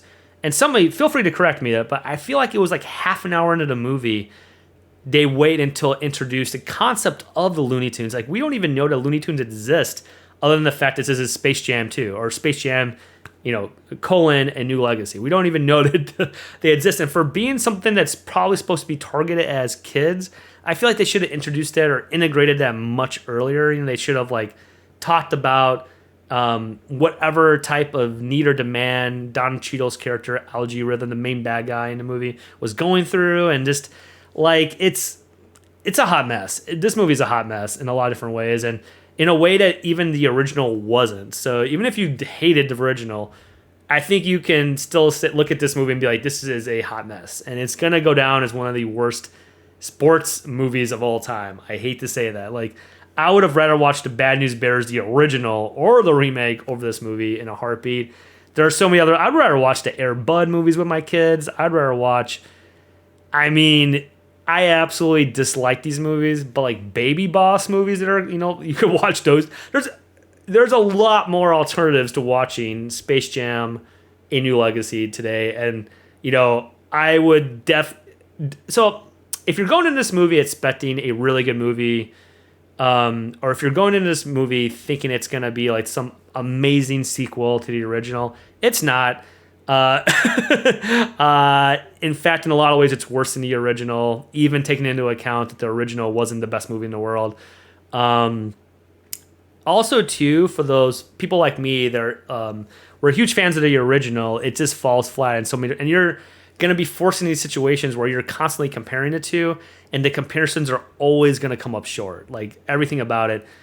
A few positives that I feel like I need to mention were that the use of the digital transformative environment and the integration of Looney Tunes and real actors was awesome. The fact that like I had to have been the target market in some way for this movie, even though I can only guess it was probably like kids and then fans of the Space Jam. Like it was like if you were to draw a 3-circle, I think all Venn diagrams are 3 circles. Someone feel free to correct me on that. But if you were to draw 3 circles, or where the target audience, I think, for this movie is. One is people that are legacy fans of Space Jam. That's one circle, right? This is a circle, right? I don't have a chalkboard to draw on. And then another circle is people who are fans of either basketball or especially LeBron's career. So like sports fans, Space Jam fans, and then the next thing up are like kids, right? So kids who are obviously interested in some kind of, hero story, or at the very least, interested in team sports, right? So you have these. I only have 2 hands, but let's say you have these 3 different circles, and in the middle, where these converge, in the middle, the intersection is a target audience for this movie. And I feel like that target audience moves all around the different three circles throughout the entirety of this movie. Like, in the beginning, it's kind of like family oriented, and you get introduced to LeBron's family, how great he is. So it's, touching on the kid, being targeted towards a younger audience, obviously, and then maybe fans of basketball, and then it gets into showing the Looney Tunes. So all right, so you're starting to also, heavily emphasize the younger, audience, and also maybe fans of the Warner Brother franchise as well, which is a sub segment of just wanting to go out and watch a good movie, right? So and then eventually, like, they start to introduce these, and my actually favorite part of the movie is when they have to go, when LeBron, who's now animated, has to go with Bugs Bunny and go to all the various different, I guess, multiverses or whatever you want to call them of Warner Brothers, and try to recruit other players. And obviously, Superman and Batman and all them, they, for some reason, can't play on his team. They're just, I guess they're too good, or they don't want to. So he has to obviously pick, like, the Porky Pigs, the Daffy Ducks, the Elmer Fuds, all those guys, Lola Bunny, which is the last one he gets, of the different universes to play with him, which isn't really explained well, because, like, I guess if I was him, I'd want the Supermans and the Batmans, but I guess for whatever reason, he has to pick so that, I guess that stays true to the original Space Jam, where it's like, the main NBA awesome player, and then the surrounding Looney Tunes. So, like, that stays true to the original. But the best scenes in the movie, at least from my perspective, are when he has to go to these different universes of Warner Brothers and I don't know why someone's texting me on my watch. That's weird. I didn't know that those notifications were set up. I'll be cutting that out. So when he has to go around to these different universes, multiverses of Warner Brothers and DC and all this, these different areas, and he has to pick up the various different Looney Tunes, which are fully engrossed in sometimes real action of actual movies, like the Mad Max scene, the Casablanca scene. All those are amazing when you see, like, the introduction, when you see the integration of the Looney Tunes within those. That was awesome. Like, the Mad Max scene is amazing, where, like, he has to go and get, like, the Looney Tunes, and he's, like, on Fury Road, and it's like, well, I guess it reminded me of the movie, which I absolutely love that movie. So, and I didn't think I was gonna like that movie. I didn't really like the original Mad Maxes as much as maybe some other people, some of my friends did. But Mad Max Fury Road was amazing. It deserved every single award it got, in my opinion. So those are my favorite scenes of the movie. And then after he gets his squad together, there's this continuation and conflict with Al G Rhythm, which I will now talk about it. Al G Rhythm, is this what Hollywood thinks an algorithm is? What the freak is this? Like, I get it, like, back in the 90s and stuff, or even back 10 years ago, right? There wasn't a universal knowledge of what technology was. Like, common terms like algorithm, computer science, data science, anything to do with mathematical equations or statistics or, big data, any data mining, any of these terms, the average person, these were all foreign concepts to you. You might as well have been talking Greek, which Greek is an amazing language, and my wife is Greek. I'm saying this in a positive way. But you might as well have been talking a different language, right? Because people didn't understand these concepts. They certainly didn't use them in common language or vernacular.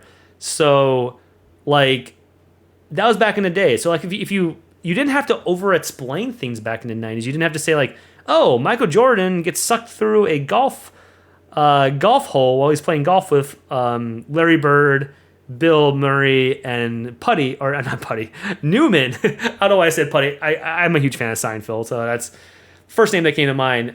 You didn't have to explain that because it's just, like, it's silly fun, right? It's Looney Tunes. Like, how do you explain Looney Tunes? The best thing to do in the situations is to not explain it, right? Don't explain it. Just let the silliness happen. It's a silly movie. Let's have fun. This is supposed to be for kids, right?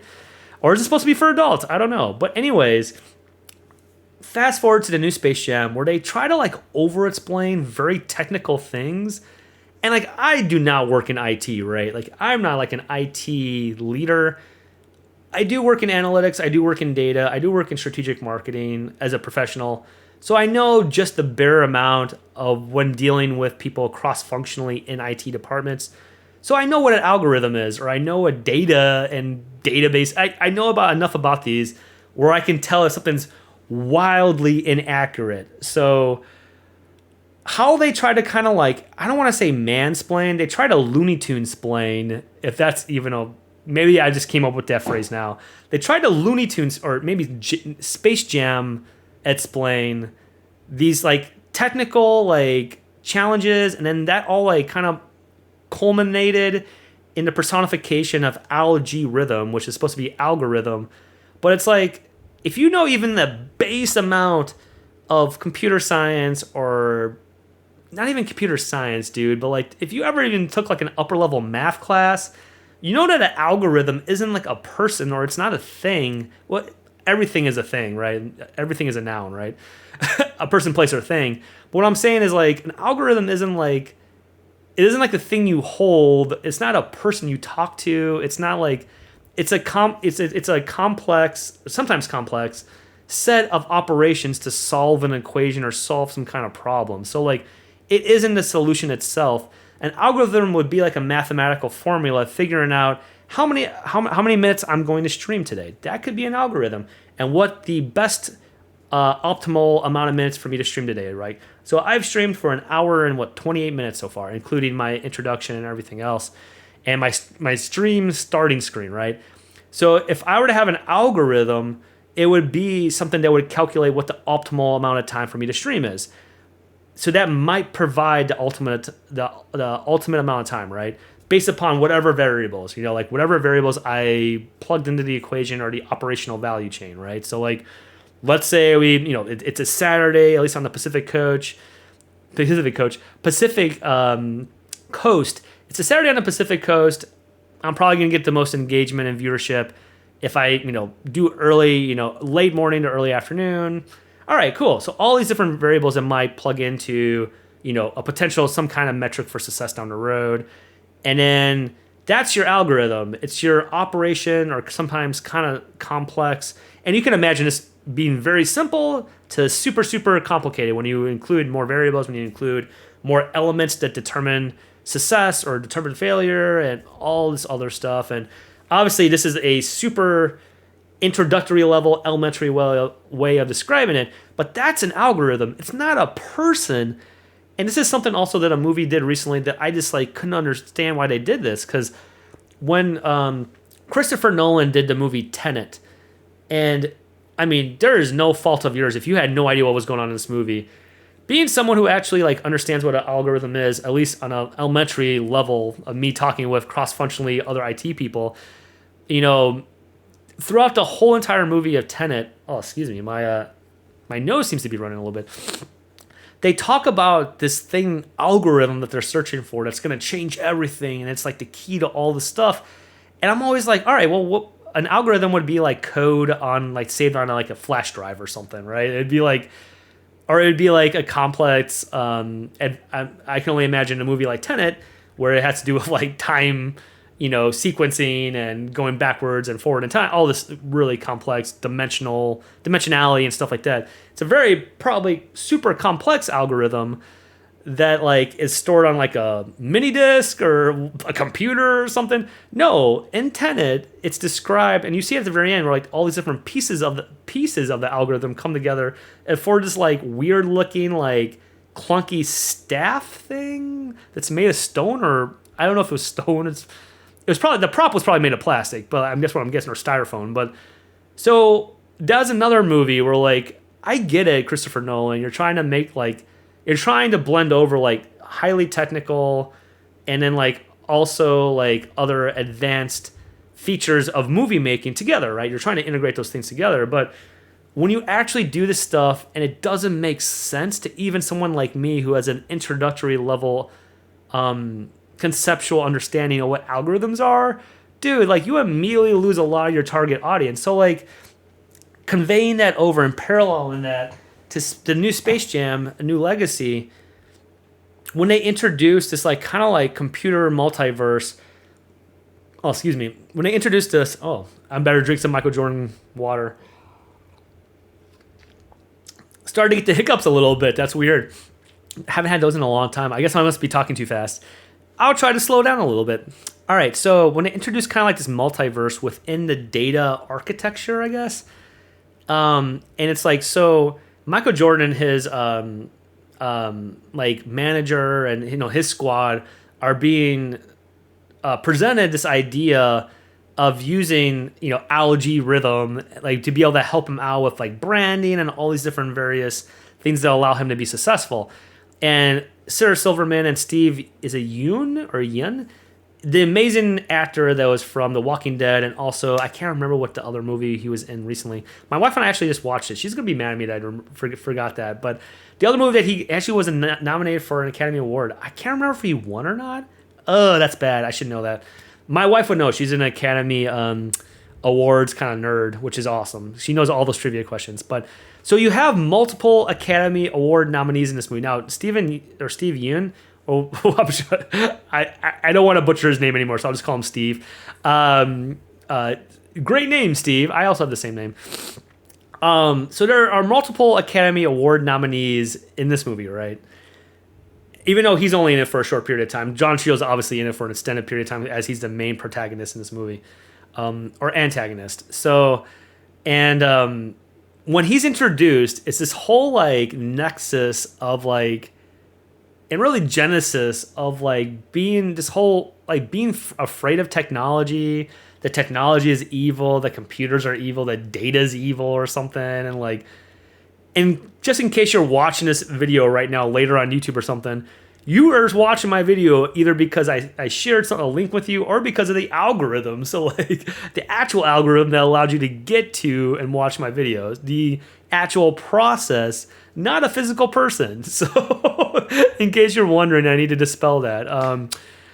But like, and in some ways it was almost like had some horror concepts to this movie, or anxiety inducing. I could totally watch it. I could totally see an older generation audience members watching this movie and being scared of computers even more, or being scared of technology even more, because what happens in this movie is Dom, who is LeBron's son, his passion in life is not basketball. And even though LeBron's trying to push him to like his LeBron camp, his basketball camp, he wants to go to the E3 video game design camp, which, dude, like, this is right up my alley. Like, I wish I could design video games. I think that ship sailed a long time ago, but so this movie had the makings for like everything that I would love. It pretty much was a video game, and it had all these awesome digital like integrations of Looney Tunes versus like the real time backdrop of what was going on in the movie. It had all these things that you think I would, and also they talked about basketball. I love the NBA. You think I'd be the perfect target market for this. Like if I just had kids, or if I brought my niece to this, like that would be like the perfect outing, right? Because she's actually into sports. I don't know if she knows who LeBron James is, but because she's not, I mean, I think she's only 7. Yeah, she is 7. I should know that. I'm a good uncle. So like this whole story of like Dom, LeBron's son in the movie, makes this like awesome computer game, which is kind of, I mean, that's, I won't get into it, but like he's 12 years old and he has this like amazing setup, and like he somehow like inputted all the different scanned like animals and things into making a video game. I'm not saying that making a video game is that easy, but it kind of like, for how much it tried to over-explain algae rhythm and his like use of data and computers to try to like control and manipulate things, and like the absolute horrible personification of algorithm, the concept as algae rhythm, how it tried to over-explain that. It did not explain how this kid was able to make this highly complex, amazing game, by the way. His son pretty much invents NBA Jam Tournament Edition, which is like, with the hotspots on, and like there's all kinds of awesome moves, and he only later finds out that he breaks the game by doing a glitch, which happens to be LeBron's like step back, like his crossover step back move, which that'll come later in the movie as something that they're able to use the glitch in order to beat the Goon Squad with. But so for how much it over explains algorithm and kind of like the data architecture and how that's evil now because of algae rhythm, because he like was rejected, so then he feels like Don Cheadle's character, the main villain in the movie, feels like cheated or in some way needs to manipulate. And since there's cameras everywhere and there's everything, which is not too far from the truth, because if you're a good enough hacker, you can get into cameras, you can get into people's if there's pretty much connection to the internet, you can, if you're good enough and you have enough time, you can get into anything. But that's assuming a lot, right? That's assuming a lot. So then Algae Rhythm gets into the cameras and follows LeBron around and somehow transports him into his world. And then he has to like, go save his son. And the crazy thing is, so like his son invents this awesome video game, which, by the way, if anyone's listening, any developers, whatever, Warner Brothers, if you make the video game that LeBron's son, made in the new Space Jam, I will 100% play it. As long as it's not like $50 or something. If it was like 30, I would 100% buy it because it looks amazing. I loved it. It was like, for coming from someone who played just recently, like 2 or 3 weeks ago, almost 7 hours of NBA Jam straight, just so I could say that in one sitting I beat all 27 teams, and I ended up going actually 28-3 and beating the complete season and becoming the grand champion. This is something that's right up my alley. I love basketball games, especially NBA Jam. Like, and it's silly. There's like in his game in Space Jam: A New Legacy, there's like 1-ups everywhere. You can jump really high. You can score like, what is it, like multiple point shots. It actually made me think of a little bit. Do you guys remember back in like the MTV like heydays where they had the celebrity basketball games where it was, I think it was like the Bricklayers versus, oh, what was the other team name? The Regulators, maybe? I don't know if that was like a Warren G reference or not. I love Warren G, so maybe that was just like me trying to say Regulators because I wanted to say it. But they used to have those little celebrity like basketball games where they might have like a few actual NBA like old veteran players, and they have like all these stars face each other, and then like they would have the two separate teams, and then they would play each other, and then tag team or whatever like awesome band at the time would like play at halftime. I still remember the tag team when we're like, tag team came out and they sang their song and they went back to playing. But things would come out like all of a sudden the rim would, there'd be a much higher rim, and you could hit like a, I don't know, like a 10, 20, 50 point shot. So like even if you were behind by a whole lot, you could always in some way come back and do well in the game. Stuff like that. That's kind of what it reminded me of, but like actual like awesome digitization of that. And the video game itself looked amazing. Like if that was a video game, whoever listens to this or whoever watches this, I will 100% play that video game if it ever comes out in a heartbeat. As long as it's not like buco butts and it's not hard to find, it's on either Switch or a computer, I will play it in a heartbeat. So I need to give it props for that. But the concept of it is that then like, so the character in the game is glitched out because he does a LeBron move. And then they're kind of like Algae Rhythm's, the main bad guy, Algorithm. He's able to kind of create this rift between LeBron and his son because his son wants to do like and develop basketball games. He wants to continue making his basketball game. And since his game crashed and it's going to take him a week to rebuild all the different code and everything that goes into it, Algae Rhythm kind of like takes him underneath like his wake. There's even a scene where he kind of like pretends to be like a Steve Jobs. Don Cheadle kind of pretends to be like a Steve Jobs type like character and like, gives him all like the necessary tools in order to have his game go out to like production and have it actually be working and, even put himself in the game. So obviously Don Cheadle's character, Algae Rhythm, is the evil guy here, and he's trying to create this rift between LeBron and his dad. And, from LeBron's perspective, it's like, this guy stole my son and I'm trying to like convey all these emotional like, fatherly traits, like trying to like almost come across like a silly version. Liam Neeson's character in I can't remember what the name of that movie was, but like imagine a super silly, horribly acted version of that.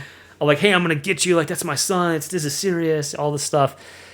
And his son is obviously like influenced heavily by Algae Rhythm to think this is just a basketball game. Hey, this is just like, like me finally be able to prove to my dad that I'm like, into basketball and all this stuff through the video game that I make. So what happens is they both get sucked into this video game, and it's father versus son. And then like in the real world where there's actual humans, it's, sent out as like these notifications for like the event not to be missed, a live streaming of father versus son. Obviously, LeBron James is like a cultural icon, a basketball phenomenon, so everyone's really interested. But in order to get fans to show up, after Michael Jordan has assembled his Toon Squad, and then his son has assembled and given the characteristics a very weirdly, like, I don't know if they pick these animals because they're scary or like they come across as more evil, like, like a spider, arachnid spider. Also, what was the other animal? Oh, a snake. Like, so they made Diana Taurasi a snake. They made the other woman a like arachnid spider, and then they made Klay Thompson like a fire ice monster combination. Somehow that's a combination. I guess it was supposed to be like somehow parallel to him being a Splash brother.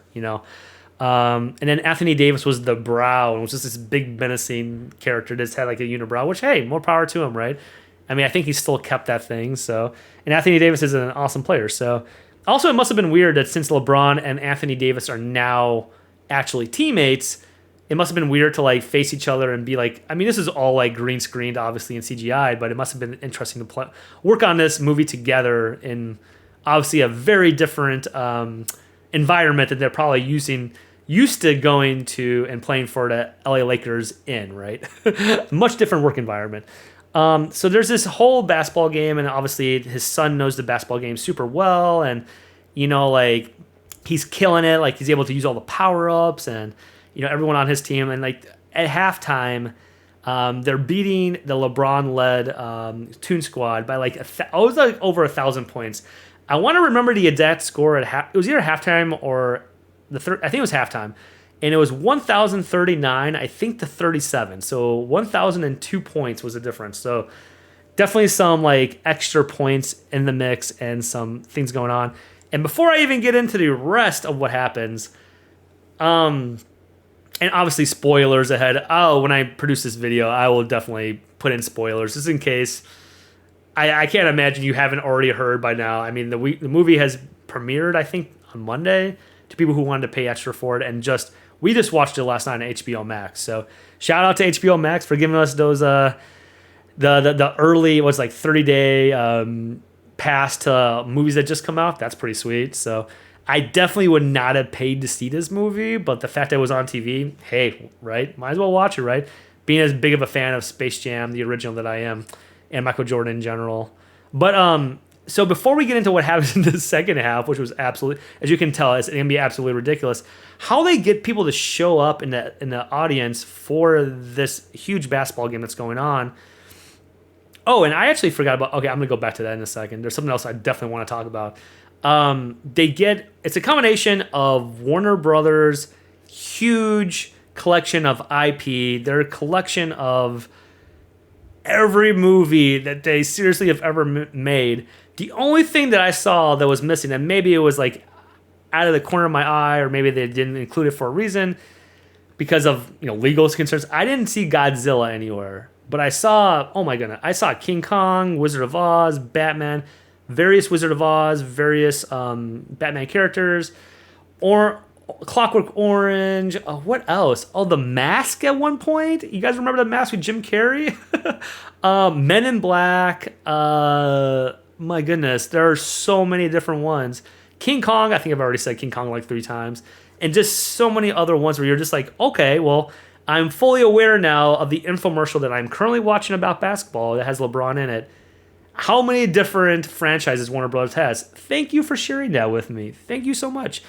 But for how bad the acting is on the court, it's actually kind of a welcoming. The first couple of times it happens, the first couple of pan-throughs throughout the crowd, at least on the one side, it's really cool actually to kind of like, it is like playing like Where's Waldo, where you're like, oh, that's a reference to this movie, or that's a reference to Casablanca, that's a reference to Clockwork Orange, like things that like you may not the vast majority of people are going to understand Batman or Catwoman or Robin or those like immediately recognizable characters, but not everyone's going to remember like Clockwork Orange or Casablanca, or I'm just guessing that that's not necessarily the target audience, may not know that. I mean, but just stuff like that. It's kind of cool to go around and watch that. So I will give it up to that, but it continues to do that. It's almost like in the beginning of the movie, they emphasize LeBron and trying to force him into becoming like a serious actor, which fails miserably, which you can only expect, right? Because he's not a professional actor. He's a basketball player, right? And he's an amazing basketball player. He's also really funny, like in movies like Trainwreck. He has been funny, but like this, I think it was asking far too much of him to act in the ways that they had set scenes up for. So I don't know if he helped produce it or helped write the script at all. I want to believe he did not, because if I was him, I would not have made those types of scenes. I would have been like, hey, awesome one-liners or ways. If this is going to be a full-blown infomercial, make it engaging. Don't make it something you can fall asleep through, right? So that was half of the crowd, was all the Warner Brothers Extreme umbrella of different IP, different characters from their various different franchises and movies. The other half of the audience were people from the real world, right? So like what they did, since they had this app, and this is another extreme Space Jam splaining of technology. Apparently the code from the game that Dom, LeBron's son in this movie, made was good enough so they could like then, when they pushed it to production or whatever they did, whenever they implemented it, they were able to suck people through the app in their phones to come into this like animated world to watch this basketball game. So I get it. Like, hey, in the first Space Jam, it was like, you know, sucking Michael Jordan through like a golf, you know, hole, and all of a sudden I mean, you don't need to explain it, but I feel like they explained it too much to the point where like, you know, like if you're totally full of BS, right? Have you guys ever had a manager or like, okay, I won't even say manager. Have you ever like gone to a presentation of something, whether it be for business, fun, and then like the person that's presenting something clearly does not have the technical acumen or the background to explain what they're explaining, and they keep on saying stuff wrong and wrong and wrong, and you're just like, ooh, like, how did this person get to this point in the first place? How did this movie get made with this specific screenplay, where this movie easily could have been less time? Like, I mean, the original Space Jam was 88 minutes. This was an hour and 55. Crazy, right? And then, like, you're at this conference or this presentation, whatever it is. Maybe it's for fun. Maybe it's for, you know, like a thought leadership conference or whatever. And you're just wondering how this person got on stage. Why are they keep on talking about things in a way that they clearly don't understand? And why are they confident about it, right? And when someone does that, at least for me, I'm the type of person where I immediately just question the rest of the movie. Like, I'm just like, they really didn't need to explain the technical expertise that took an impossible event to happen and sucking people through an app into some like Looney Tune, like quasi, like Space Mountain world where I actually don't remember what the name of the, you know, it was called Space Mountain in the original where they played basketball, and that's where the evil goon squad was, right? I don't know if it's the same thing, if it's Space Mountain or what it is, but they really didn't need to explain that. It's like, this is really silly. This is like impossible. They should have, like, at any given point, the screenwriters throughout this movie should have made the script in a way where they always acted on like the silliness side instead of like trying to be technical, trying to make this like in any way credible outside of a silly atmosphere. Like, they ultimately failed at that. So they're able to bring in these going back to how they got half of the other crowd there. They were able to suck in real people into this Looney Tune world. And then so like half the crowd was like, or interspersed amongst the crowd of like all the Warner Brothers IP and different franchises and movie characters were real people, supposedly in like cartoon format. So, okay, cool, awesome, whatever. You have this crowd that, you know, half of them obviously has to be there, and the other half like are probably just complex. And I will say one of my favorite parts of that wasn't just like the initial looking around and seeing like, you know, doing the Where's Waldo of where, you know, the different franchises and the different characters were, but I can't remember his name. The comic who played the police guard from Get Out, was it like Lil Ron something? I can't remember his name, but he was amazing in this movie. Like, he was really, like, he was easily had the funniest lines in this entire movie. Of the lines that were supposed to be funny, like, there are definitely lines in this movie that I don't think were supposed to be funny, but just were like, you know, when you're watching a bad movie and you're like, you know, you remember back to movies like The Room when you watch it and you're like, holy cow, like, this is like the person's acting seriously, but you're just like, the audience just laughs at it, which may be eventually how this movie becomes actually really popular later on. Like, who knows, maybe 10, 15, 20 years from now, my niece is going to be watching this movie as she's getting ready to, you know, as she's pre-gaming to go out to whatever college party or whatever bar, whatever things with for friends, maybe they'll be using this movie as a drinking game before they go out. Like, hey, whenever LeBron can't act, or whenever they say, take a sip of beer whenever LeBron can't act, or whenever they say algorithm, take a shot, or whenever they use algorithm incorrectly, because by then all the kids are going to absolutely know what algorithm means. The progression of technical literacy is only going to go up, right? Like, kids are going to understand things much quicker than we did as kids, and everything else. So I can only imagine it's going to turn into one of those movies where, like, maybe they'll even have theater events where, like, like the first time I ever saw a movie, The Room, and if you don't know what The Room is, it's oftenly described as the best worst movie of all time, where the guy who wrote it, produced, directed, and even starred in it was this guy that somehow had an infinite amount of money almost, but made it in such a bad way, and like, just, you have to see it, The Room. It was so bad, in fact, but it was so intentionally funny later on that what theaters in Chicago, like, oh man, this is the first time I ever saw it. What they would do is they would hold these midnight viewings of it. They would have it on the theater screen, but then they would have like props that you would bring in. So during certain types of the movie, you would just keep drinking. It'd be like almost like a drinking game, or you'd like throw stuff at the screen, or you would yell things out. It was like a very interactive experience.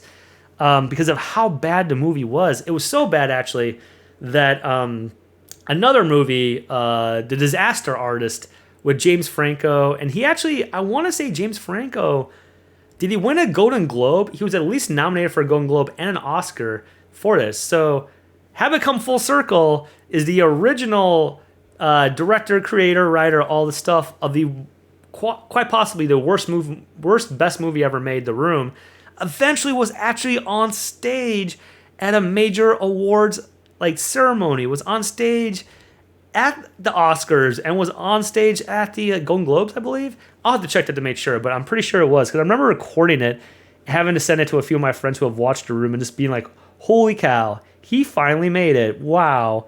If you had told me like X amount of years ago when I first saw The Room that this guy would actually be, I mean, obviously not for, the whole movie makes fun of how bad his movie is, but James Franco, whether you like him or you don't like him, is amazing in this movie. And it's a perfect movie to put on before you're pre-gaming to go out, or you're just getting ready just to have on in the background. And I feel like that might be the fate for the Space Jam. It might go into cultural lore as such a bad movie, and so many bad things went wrong with it, that it might be something that you put on as you get ready to go out, in the future. And you're just like, you make fun of it. Like, oh, wasn't this so bad? Like, it's ironically funny. And maybe hipsters down the road, or whoever, not just hipsters, maybe whoever, like college students that just like horrible but fun movies will play. And I should say this too. I had to look at the numbers, and I have already talked about the original Space Jam. It was $80 million to make production value, and it grossed $250 million worldwide up until a certain point. I don't know if they're still making Space Jam merch. They have an amazing Space Jam website, so check that out if you haven't already. It's just, trust me, your day will be made if you love seeing retro websites. Needless to say. But comparing that with the new Space Jam, it cost anywhere from $150 to $160 million. Two different sources say do different things, but so let's just say $155 million in the middle. And so far, I looked at the revenue as of, what was it like? So we started watching the movie at 9:30 Pacific Standard Time last night, so we probably finished around like 11:30. We had to pause it a few times because we were just like blown away by how epically bad it was. But when we finished it, I had to look up what the revenues so far were for this movie. And after like, however, I mean, it's only been out. I mean, I think it was it was initially premiered to whatever audiences on like Monday or something, as early as Monday, or whoever got, whoever the influencers out there, or the people that are allowed to watch movies early, essentially got to see it early and give critiques on it. And they were all super, super negative. Even some were like, I think the best reviews I saw on it were like, hey, it's just as bad as the original. I mean, obviously these are, people who did not like the original, but like, it is far worse than the original. So like, don't let that cloud your judgment. This is obviously coming from a biased perspective, but I had to look at the revenue, right? So I looked at the revenue after watching this movie, And whatever, this is Wikipedia, so who knows? Someone could have changed this, or maybe it's different now. I'll look at it after this stream. But they were only at $194,000 in total revenue. Now, yes, the movie just came out, but for how much of a marketing budget was in this movie? I mean, I saw commercials, advertisements, flyers, figurines, stuff during the NBA, stuff, for a long time promoting this movie, right? And they epically failed if that's all the amount of money they because you would think. Now, honestly, I don't know what sources this was pulling from. This could have just been made up Wikipedia stuff. So I will definitely 100% check it after the stream is done. But if you spent between 150 and 160 million dollars producing a movie, and on your first day you only make $194,000, something went wrong, because I would think Friday or maybe Saturday night would be the highest grossing revenue days for any new movie, right? I mean, that's logical, right? And especially with how much marketing, how much money they put into trying to make this movie a success, right? But I would think that even if it was going to be a flop and not be successful, that it would have more than $194,000, right? If you spend $160 million on something, I can only expect, as a producer or an executive producer, as anyone involved in this film that had to deal with the money, to kind of expect at least 10, 20, somewhere in that range, maybe 50 million.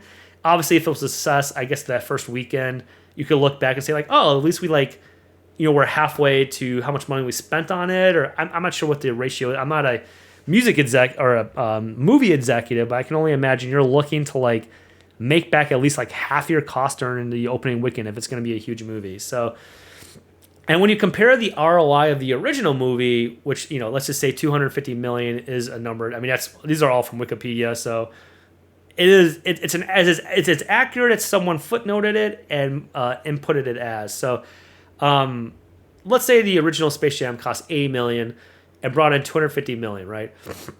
And let's just say, for whatever reason, I don't know, there's no more cost, there's no more revenue associated.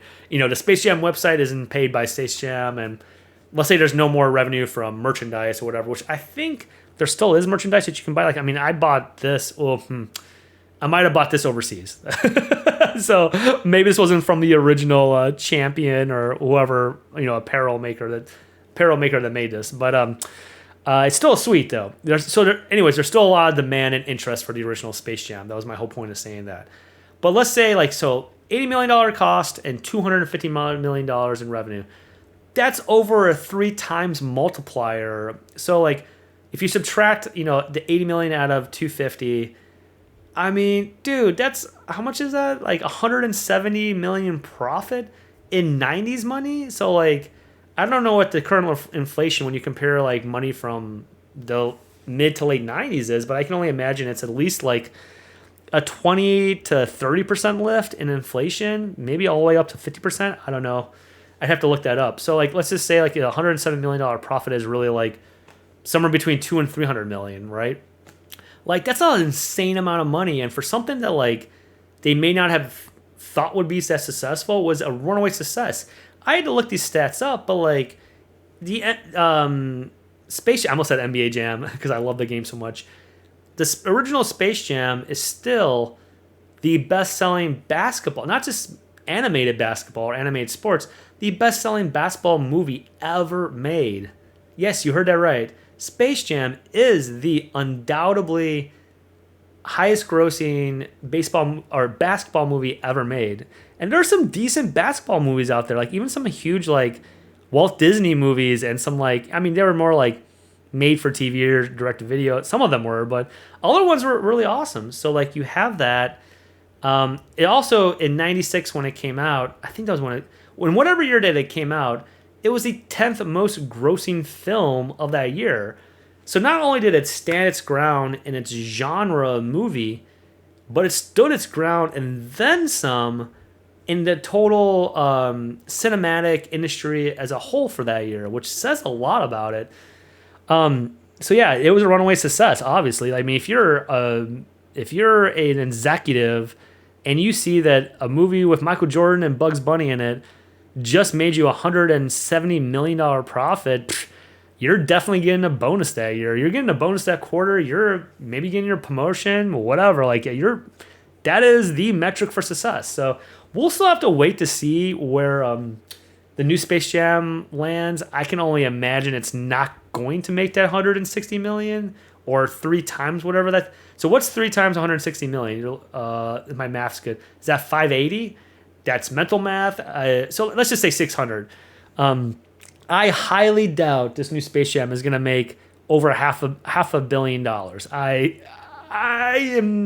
not a betting man, at least not always a betting man, but I'm willing to bet you almost any amount of money that this new movie is not going to make half a billion. Or hey, prove me wrong, Space Jam. Become a Space Jam New Legacy. Become a cultural phenomenon.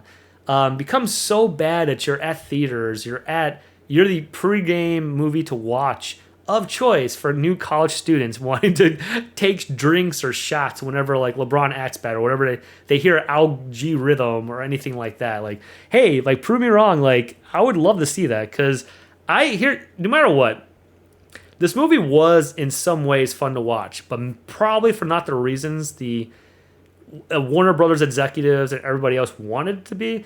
It wasn't fun because it was well acted. It wasn't fun because of like in some senses the integration of the Looney Tunes into the real world. That actually was kind of cool, but it was overextended and very like infomercial it was delivered in a very infomercial kind of way. So in all the ways that they were probably trying to think that this was going to be a slam dunk or a home run, whatever metaphor you want to use, like it fell flat in a whole lot of different ways. But I will say that like I kind of want to watch it again because of how bad it is. Like how often do you get to watch a movie that's as bad as this, that's so heavily produced, and not only the year it came out, the month it came out, the week it came out, but on the day it officially came out? When do you get to watch a movie like this during that? Like, you often hear about a movie like this years later or decades later, and you're like, oh, do you ever seen a movie The Room? Yeah, it's really bad, but it's really funny. It's so bad it's good. Like, no, like you hear about it years or decades later from like a random friend at like a party when you're just like talking about bad movies that you like, right? Like, oh, you like Zoolander? I love Zoolander. Oh, you like the Adventures of Pluto Nash? I love the Adventures of Pluto Nash. Have you seen the new Space Jam? Like, that's the logical next like iteration of talking about bad movies. It's the logical like thing. And so like this movie has made its stamp in our cultural like history forever. It will always be known as what day is it today? The 17th. It'll always be known as the movie that came out on July 16th. At least the movie that I watched on Friday, July 16th. Maybe some people watched it early. And for how much it cost to make, between 150 and 160 million dollars, depending on what source you look at, IMDb or Wikipedia, was a colossal flop. And in so many different ways fell short of, I can only imagine, its target audience, trying to Space Jam explain technology, in some ways scaring the audience. Like if I were to take my niece, now my niece is only 7, so maybe let's just assume the target audience for this is like the lowest. If it's a PG movie, like I don't know, somewhere between 10 and 12 maybe, or 10 and 13, maybe like the kids in middle school, but maybe 7th or 8th grade is like the lowest maybe. So let's just say like I was bringing, if I had another niece or another nephew that was 12 or 13 and I brought them to it, there are definitely scenes in this movie that could scare them, and not only scare them in weird ways, like there's definitely menacing scenes with Don Cheadle, and I don't know if that's because he's just such a good actor and he's trying to be somewhat menacing, and not just scary from like a very real perspective of him, like his veins like getting really strong, and like him becoming much more of an aggressive, like, I don't care if we win, or I don't care about you guys, I just want to win the game, kind of like. There's also abstract anxiety in it too, when like the fear of technology, like don't be afraid of technology. I'll say that in because I was trying to swallow air there. don't be afraid of technology. Don't be afraid of algorithms. Like, just understand how they work and like use them to help you out in technology. Don't make a character named Algae Rhythm and then like have it be this like horrible menacing kidnapper that like is so evil that like in some of the scenes he can't come across as menacing. So my whole point of saying that was like for the third point is that this can be in some ways a scary movie to kids. I could see that. So maybe kids are so grown up nowadays that it doesn't matter. I don't know. It's been a long time since I've been a kid, so I don't know. I mean, obviously that's a parental discretionary thing. Like whether you think this movie is appropriate for your kids or not. That's not up to me. Our dogs loved watching it with us. I'm a dog parent, so Alfie and Leia loved watching it with us. Probably because we were reacting so much to it. Like we were like, "Oh my god, can you believe that just happened?"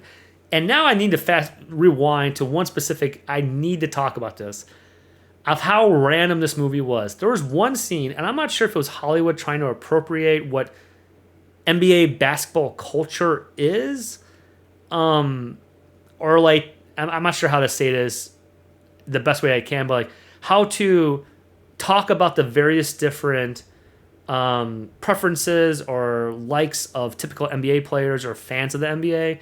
But there was this random scene as you're going through this movie where it's like, the Goon Squad and then the Goons, or I'm sorry, the Goon Squad and the Toon Squad were like in like a club type atmosphere, and there was a rap battle. Yes, rap battle between Porky the Pig. I can't remember the other guy on the team, and obviously it was whoever voiced Porky the Pig, and it's actually a very kind of cool like rap and the lyrics to it, but it was so forced and it was so cringeworthy that like I kind of had to like look back with like the anxiety of someone who had just seen like I don't even know like someone ask out a girl like in high school in a very weird and awkward way, or someone who like went in front of a whole lot of people and tried to rap and has never rapped before. It was very cringeworthy, and I get it. Like they're trying to like, hey, like that might be the typical like thing for like maybe like the Toon Squad to like go out to like a club type atmosphere and just like hang out, but they happen to see their rivals and rap battle, or maybe like they could have done a dance battle instead or something. But like it was just like very forced. And while I can definitely appreciate Porky the Pig's lyrics, because I mean it was actually no, I should step back. The lyrics themselves weren't that good. The beat, rhythm, and execution of the lyrics were amazing. So whoever did that, whoever voiced that specific scene, did an amazing job. But it was just so forced and delivered that if I was a kid watching this, I would have been like kind of like looking away like cringe worthy, because definitely as someone who can appreciate all the different supporting cultures of the NBA and everything else, like I should have loved that scene, right? Like I should have been a fan of that scene, and I definitely was not. Even though I got to give it up to the person who voiced it and did it, like executed it. They did a great job. I will say that.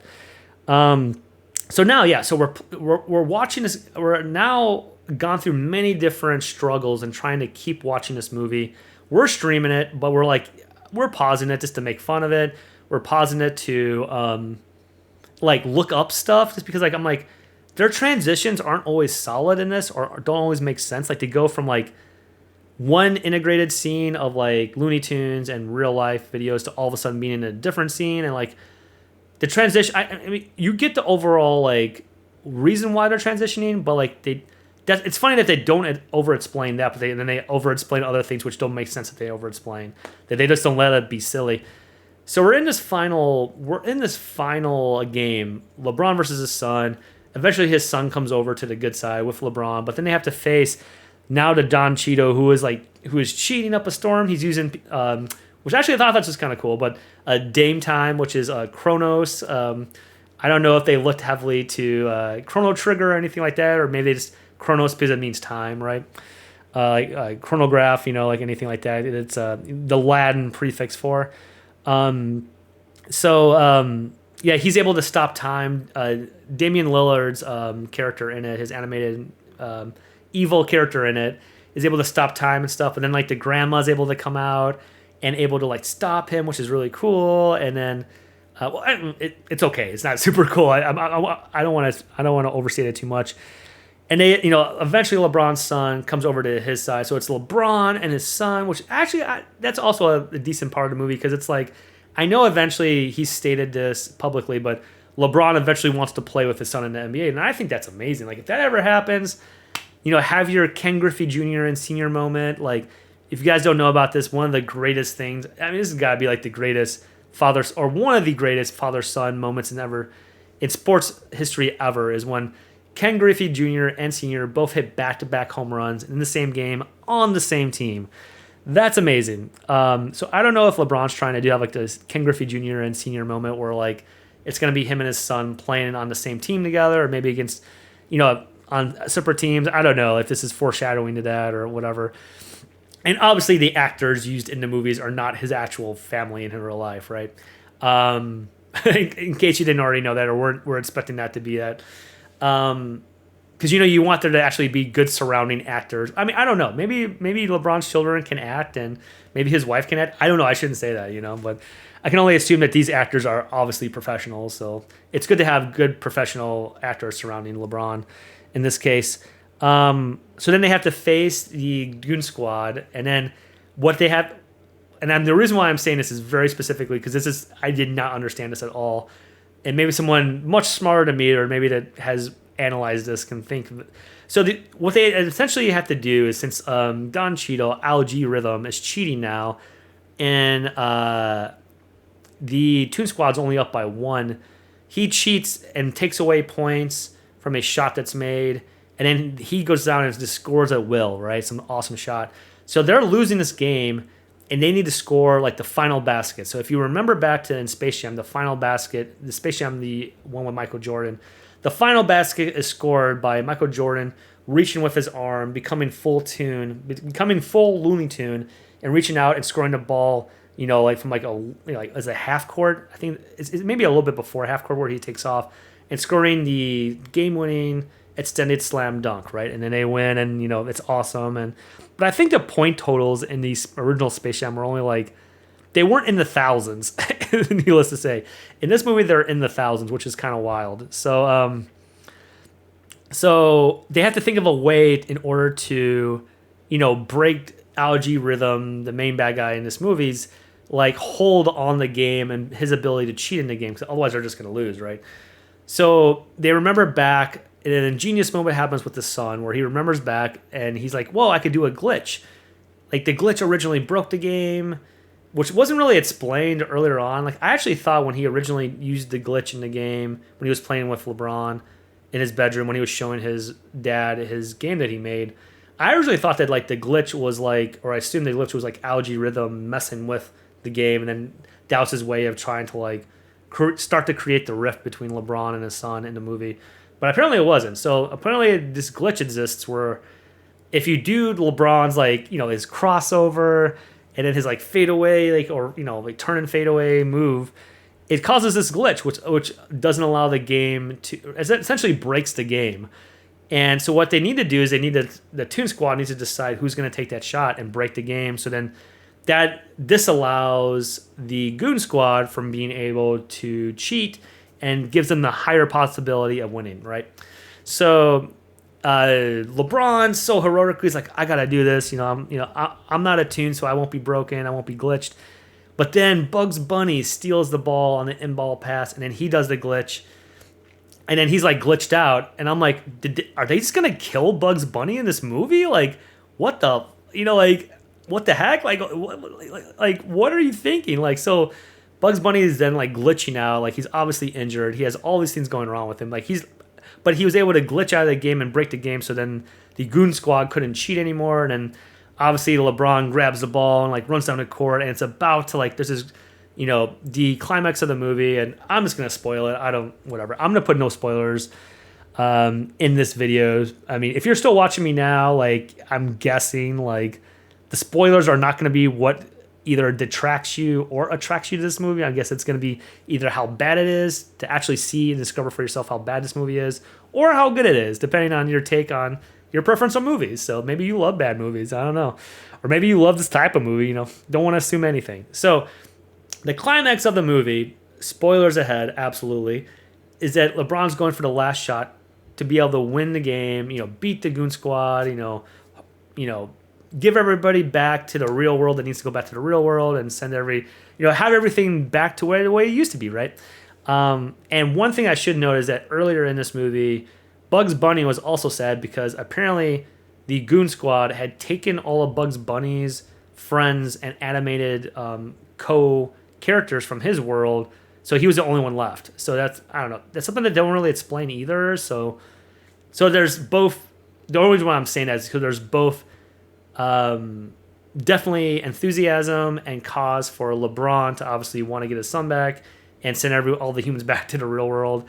But then also there's a whole lot of reason for Bugs Bunny and the Toon Squad to like kind of win back their freedom and win back their silliness and their happiness in I can't remember in the Looney Tune world, right? In the Looney Tune animated world. So LeBron's going for this last second shot, and it's like he's obviously not going to make it. He goes up in the air just like Michael Jordan did, and he's too far away to slam dunk it. So his son throws a power up underneath his foot. LeBron hits it. He slam dunks the ball.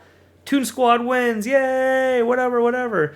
So the thing that was the final nail in the coffin for me of why this movie was really, really bad was that there was a solid at least a couple minutes after this happens where they don't tell you what happened to Bugs Bunny.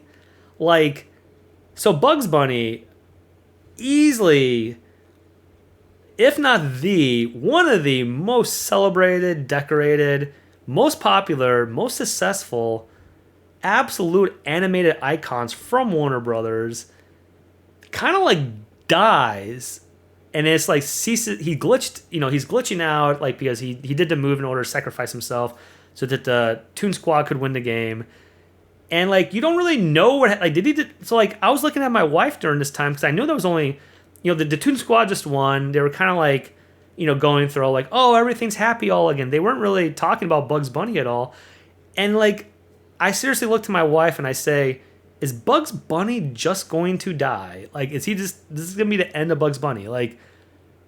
They have to but they kind of leave you hanging there. And I don't know if it's because they're trying for dramatic pause. They're trying to reel you in to thinking hey, you need to watch the rest of this movie in order to find out what happens to Bugs. Which thank goodness they do, because later on, LeBron James is he ended up, he had a change of heart and is not evilly making, or, not demonstratively making his son go to, as portrayed in the movie, of course, not making his son going to basketball camp instead of allowing him to go to the E3 video game design, whatever it's called, camp. So directly after that, you see him walking away, and then Bugs Bunny just makes an appearance there, and then all of a sudden Bugs Bunny cracks a few jokes hey, no big deal, I just died, but apparently I'm back.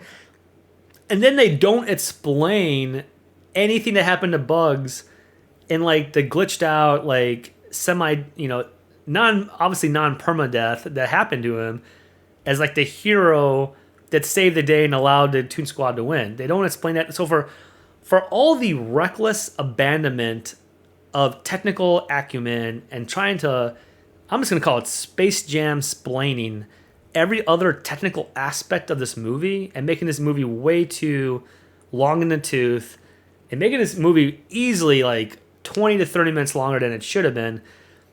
For all the over Space Jam explaining they do in this movie, everything from the data architecture and the presence of the evil, or the villain algorithm, from that to how they're going to use this 12-year-old's code from a video game to transport people from the real world into this app Looney Tune world, all that stuff. They don't explain at all what happened to Bugs. I think Bugs says something to the tune of oh, it's hard to kill a rabbit, or it's it's hard to get rid of, or he says something oh, that's silly or preposterous. I'm a Looney Tune. You can't get rid of me, or it's something to that effect, and that's all they say about it. And I'm because the last time you see Bugs, he's in the Looney Tune world, and Lola Bunny's by him, which is very sweet, because that's obviously his dream girl, his dream woman, who's also voiced by Zendaya. I hope I am getting that name pronounced, which is who is an amazing actress. If you guys have seen, oh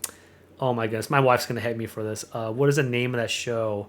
Oh man, I can't think of the name of the show.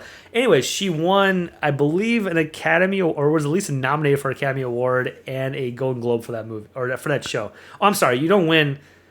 You don't win Academy Awards for shows. She was nominated, and I believe she won an Emmy for the show. So she's obviously a very great actress, and she voiced Lola Bunny amazingly well. So Lola Bunny is next to Bugs Bunny, like kind of like, hey, you know, like thank you for being a hero, all this stuff, and then like but that's like the last like few like frames that you see Bugs Bunny in, and he's like glitching and he's like laying down. It looks like he's gonna die or like whatever. And I don't know about you guys, but like when you see all like the animated deaths in Looney Tunes or other things where you see like, you know, Wile E. Coyote run into the wall or like fall off a cliff or an anvil fall on him or something like that. It's so ridiculously silly and animated, you don't believe it, but like there's like a certain like horror thing, childlike, not like obviously it's not like Resident Evil or anything like too, like when you see like all the different various creatures and Mixter X, it's not menacing like that, but there is a certain like aspect to it that's like, if I was a kid watching this, I'm like, my first thought would be like to turn to my parent, my uncle, whoever took me to this movie or was showing me this movie, my guardian, my parental guardian, and be like, is Bugs Bunny actually going to die? Like I would, like I can't tell you how many times I turned to my wife. We were watching this. I'm like, is this what is going to happen? Is Bugs Bunny actually going to die in this movie? Like, is that what's going to happen? And then they kind of just like Space Jam explained away. It's like, oh, I'm a Looney Tune. Like, and like that's the end of it. After over-explaining everything else earlier in the movie, which makes absolutely no sense to me. The timeline for this movie is absolutely all over the board. You go from like a much too long over introduction of who LeBron James is. We all know who he is. Yes, he's awesome, amazing athlete, great, you know, helps kids go to college, all this stuff, amazing. We can't, I don't think anyone can raise their hand and be like, oh, well, he's actually not an amazing athlete, or he's actually not an awesome person and volunteer, and his organization isn't awesome. Like, all those things are awesome. Don't get me wrong. But then we kind of get into these weird, very complex acting sequences where they clearly, like, I don't know if they thought LeBron James was like on a Don Cheadle or even maybe like approaching a Don Cheadle level, but he is not. And when they put him in these situations opposite Don Cheadle or opposite other actors who are really good, even like, I can't remember the name of the actress that plays his wife in this movie, but she's really, I think she was in The Handmaid's Tale and like a few other, and she also is an incredible actress. So it's like, or maybe I'm not thinking of the right person. I hope I am. I'll have to, someone feel free to correct me if I'm not, but the actress who played his wife did a really good job too. So like, and even the kids in the movie like were pretty good too as well. So like, the only acting that I can complain about is LeBron, because like, but the scenes were like overextended. They were much too long. I feel like they were just way too advanced for him. Like maybe down the road, don't get me wrong, I think LeBron can do anything. Like maybe once he stops playing basketball and he goes into acting or, you know, music or movie production, I'm sure he's amazing at it. Like he's gonna be what is it, like Forbes is saying that he's gonna be a billionaire like in the next quarter or something. So yeah, he's wildly successful, and there's a reason why he's wildly successful, because he has the drive and the motivation to do it. But I just don't think he had the experience or talent to act on the level of some of the situations that he was in, to convey the type of emotion or to convey. And then when he was opposite these very highly skilled and highly experienced actors, I just like his inability to act was like even overemphasized. So like comparing this to the original Space Jam, when you saw Michael Jordan and he was acting alongside Wayne Knight, who is, you know, he's Newman from Seinfeld, and he was obviously playing like the doofy, like, you know, the doofus manager who was just trying to make sure that Michael Jordan did certain things, and, you know, like just, you know, the clumsy, the completely slapstick, off the wall, like the whole reason of his character in that it was kind of like emphasize how awesome Michael Jordan is, so you could see the comparison. I feel like the opposite happened in the new Space Jam, where they like paired him with people who could really act, that were not downplaying any skills or not like. So we're in the first movie, like where you could have seen like, hey, Michael Jordan's a bad actor. they put him in situations where he had to act minimally, and it was in situations where he could shine, and it was much more in a like a heart-filled and just like more soulful type of way. Like even the scenes with in the original with Bill Murray, and being from Chicago, anyone else is from Chicago. I mean, you love Bill Murray, right? And like he has been nominated for acting awards in the past, but he's also had what a 40+ year career. So like, I mean, dude has been around the block. Like, needless to say. So yeah, overall, like they put LeBron in these bad situations where he was acting alongside people that were far more skilled than he was, and it just made that apparent lack of advanced acting skills more apparent. Where in the original, anytime he was even paired with the great Bill Murray, like it was more like a silly delivery, and it was much more like animated and true to like what you can imagine from Space Jam, right? So yeah, I mean that's the script writing. That's obviously like other things outside of just the production of the movie, right? So yeah, overall, lots of different things to say negative about this movie. Obviously, the massively overdone intro, the horrible integration at sometimes of Looney Tunes into the real world, even though I really, really appreciated like the montage when LeBron was going around and collecting the different or amassing the different people to be on his team. I actually liked those. That was kind of cool, actually. If I could see a whole like short about that, I would totally watch it in a heartbeat. But then like later on, there's this weird like it doesn't support the story as much as the original did when they integrated all that. And it seemed also like to go off on these tangents. Like why having the Porky Pig rap battle? Like what purpose did that serve? Like I guess to like the animosity between the two teams, but it's like father versus son. So like I mean, there can be competitive spirit, there can be all these things, but like there really shouldn't be like extreme aggressive animosity between a son and a father that much, especially when you consider LeBron's stature as a superstar and an inspirational athlete, right? There are things that did not make sense. And then into obviously the over Space Jam explaining of the technology and algorithm, which is, for anyone who actually knows what an algorithm is, like you will be shaking your head and asking questions to yourself out loud, like why did they do this? Why did they personify this in such a bad way? And then like the juxtaposition of LeBron across from like really good actors, that was not good. It's sometimes much more advanced acting scenes that probably he was not ready for or not experienced enough for. Maybe down the road, but it's not now. The fact that they almost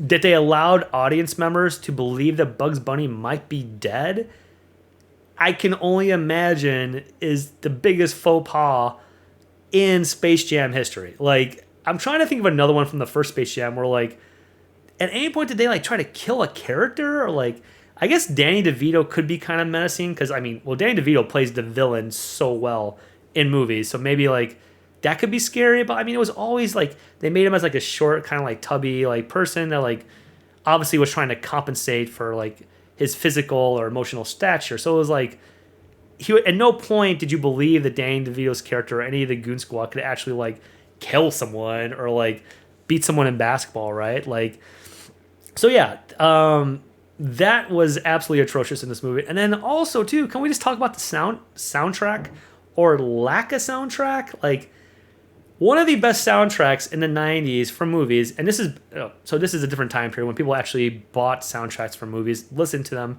track by track and enjoyed them. So obviously we're in a different, era now with Spotify and all these different streaming apps. Even now I'm streaming on Twitch. So like you're going to see this on Twitch and YouTube. So versus going to a theater. I mean, there's the technological medium and the advances in technology overall are definitely apparent and change the marketing mediums for everything, right? And especially delivery. But the soundtrack for the original Space Jam was amazing. Like, now, obviously, you talk about R. Kelly. I mean, things have kind of panned out very negatively for him recently. But, I mean, his songs, like I Believe I Can Fly, was an instant success on the radio and everything else.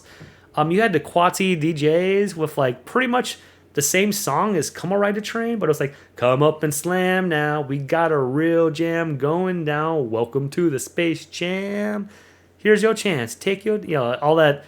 I might have gotten the last lyrics wrong. I'm not a professional singer, but so like pretty much you could take the soundtrack from the 90s version of Space Jam, the first Space Jam, and you could almost play it at a club. You could almost play it. I mean, you could definitely 100% play it as like a kind of a jock jam-esque like pump up to like an athletic event, or maybe like you're getting ready for a big presentation, or just trying to pump yourself up to wake up early in the morning to go run or something. Like you could easily pop in the Space Jam soundtrack and go to town and be pumped up for the day.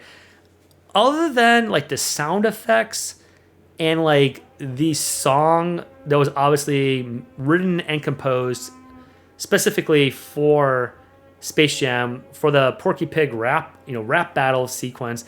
I have to go back and look at it, but there wasn't a whole lot of original music for it. So in that sense, you have got to give the nod to the original Space Jam in terms of the soundtrack and everything else. And then also too, like, oh yeah, I have to mention this artist, Seal, like Fly Like an Eagle, right? Like the Steve Miller cover, right? I believe he covered that from the Steve Miller Band. Yeah, that song, like, I'm gonna fly like an eagle, doo-doo, like, it's just... And sorry, I didn't mean to do Rolling with the Homies from Clueless. I that's where my mind immediately went after I did that, because I saw myself on camera.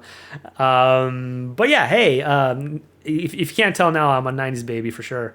So there's a lot of things that this movie fell short on. But here's the deal.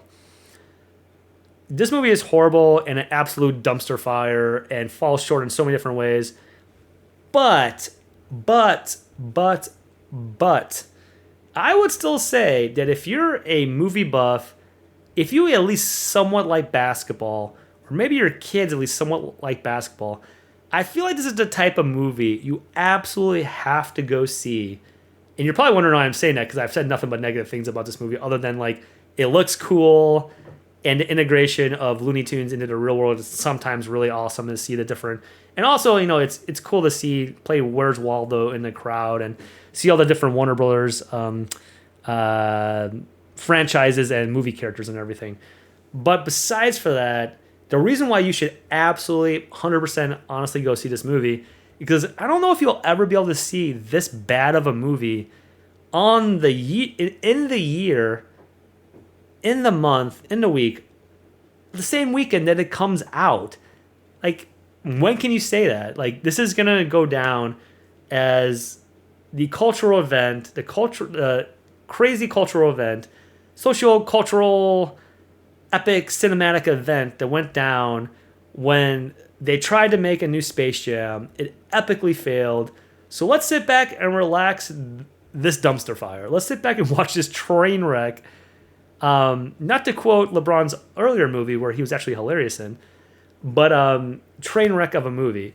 And for those reasons, if you have HBO Max right now, and you already have it, then you can watch this movie for free. So like, it's not like, all right, so it is an hour and 55 minutes long, and time is super valuable to everyone nowadays, but I would say still give it a chance. Maybe it's fun for you, for someone like me who obviously has Toon Squad on their chest, for someone who still has the VHS of Space Jam and not a VHS player, for someone who still has Space Jam on DVD but does not have a working DVD player, and for someone who has two Michael Jordan, not one, but two Michael Jordan Space Jam figurines, I have got to say that the reason why I wanted to watch this movie was to see how bad it was. I honestly did. I had heard things about this movie, and if you go on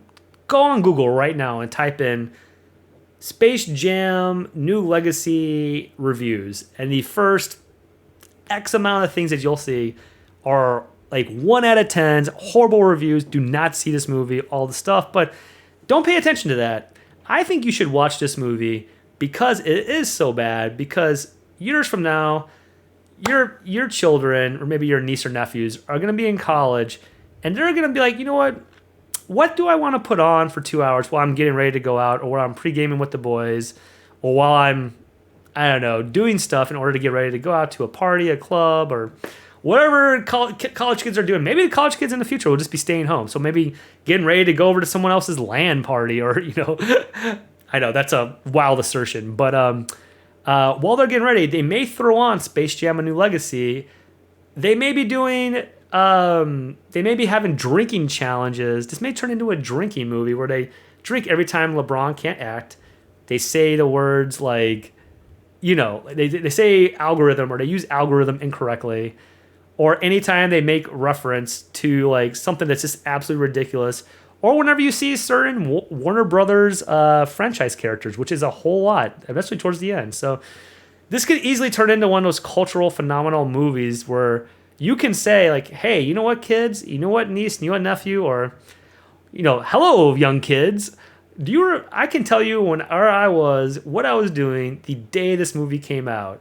And that's something to be excited about. The historicness of this cannot be undermined. So here's the deal. If you're looking for a good movie and you take movies very seriously, don't watch this movie. I mean, you've seen the reviews. You've heard what I've said today. If you're a huge Michael Jordan fan like me, give it a chance. If you're a huge Space Jam fan like me, give it a chance. If you're absolutely in love with retro awesomeness from the 90s, give it a chance. Just know that what makes this movie watchable is how bad it is.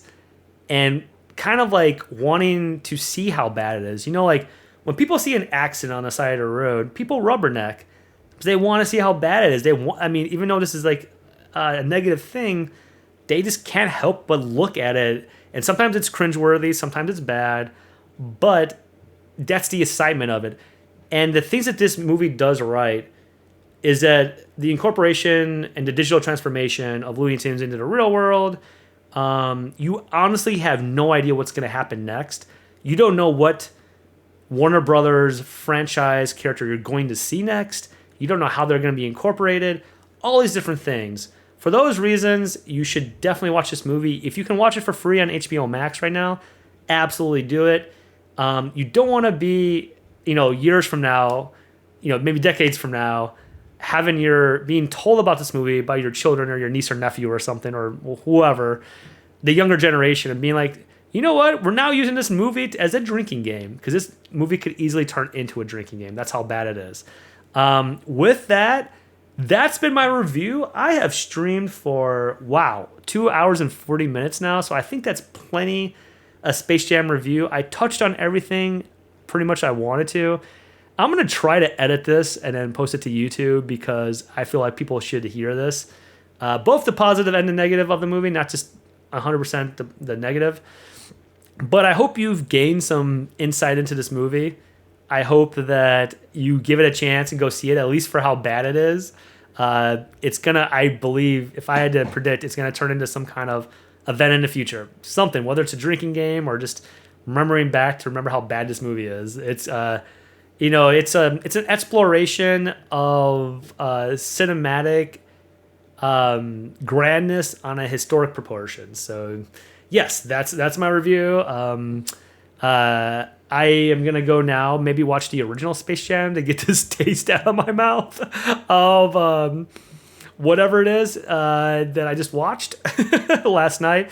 And with that, I hope you guys all have a great rest of your Saturday.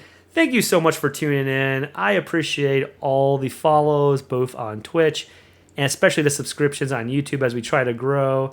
Don't forget to smash the follow on Twitch and obviously smash the follow on YouTube. And with that, I hope you guys have a great rest of your weekend as well. Go see Space Jam if you have an extra hour and 55 minutes.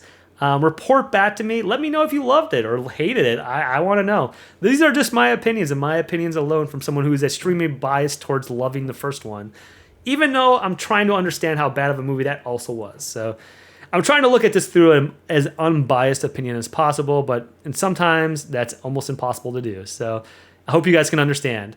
All right, with that, just remember, guys, to take care of each other out there. Have a great rest of your weekend. And remember, damn, it feels good to be a gamer. Peace out, you guys. Have a great rest of your day.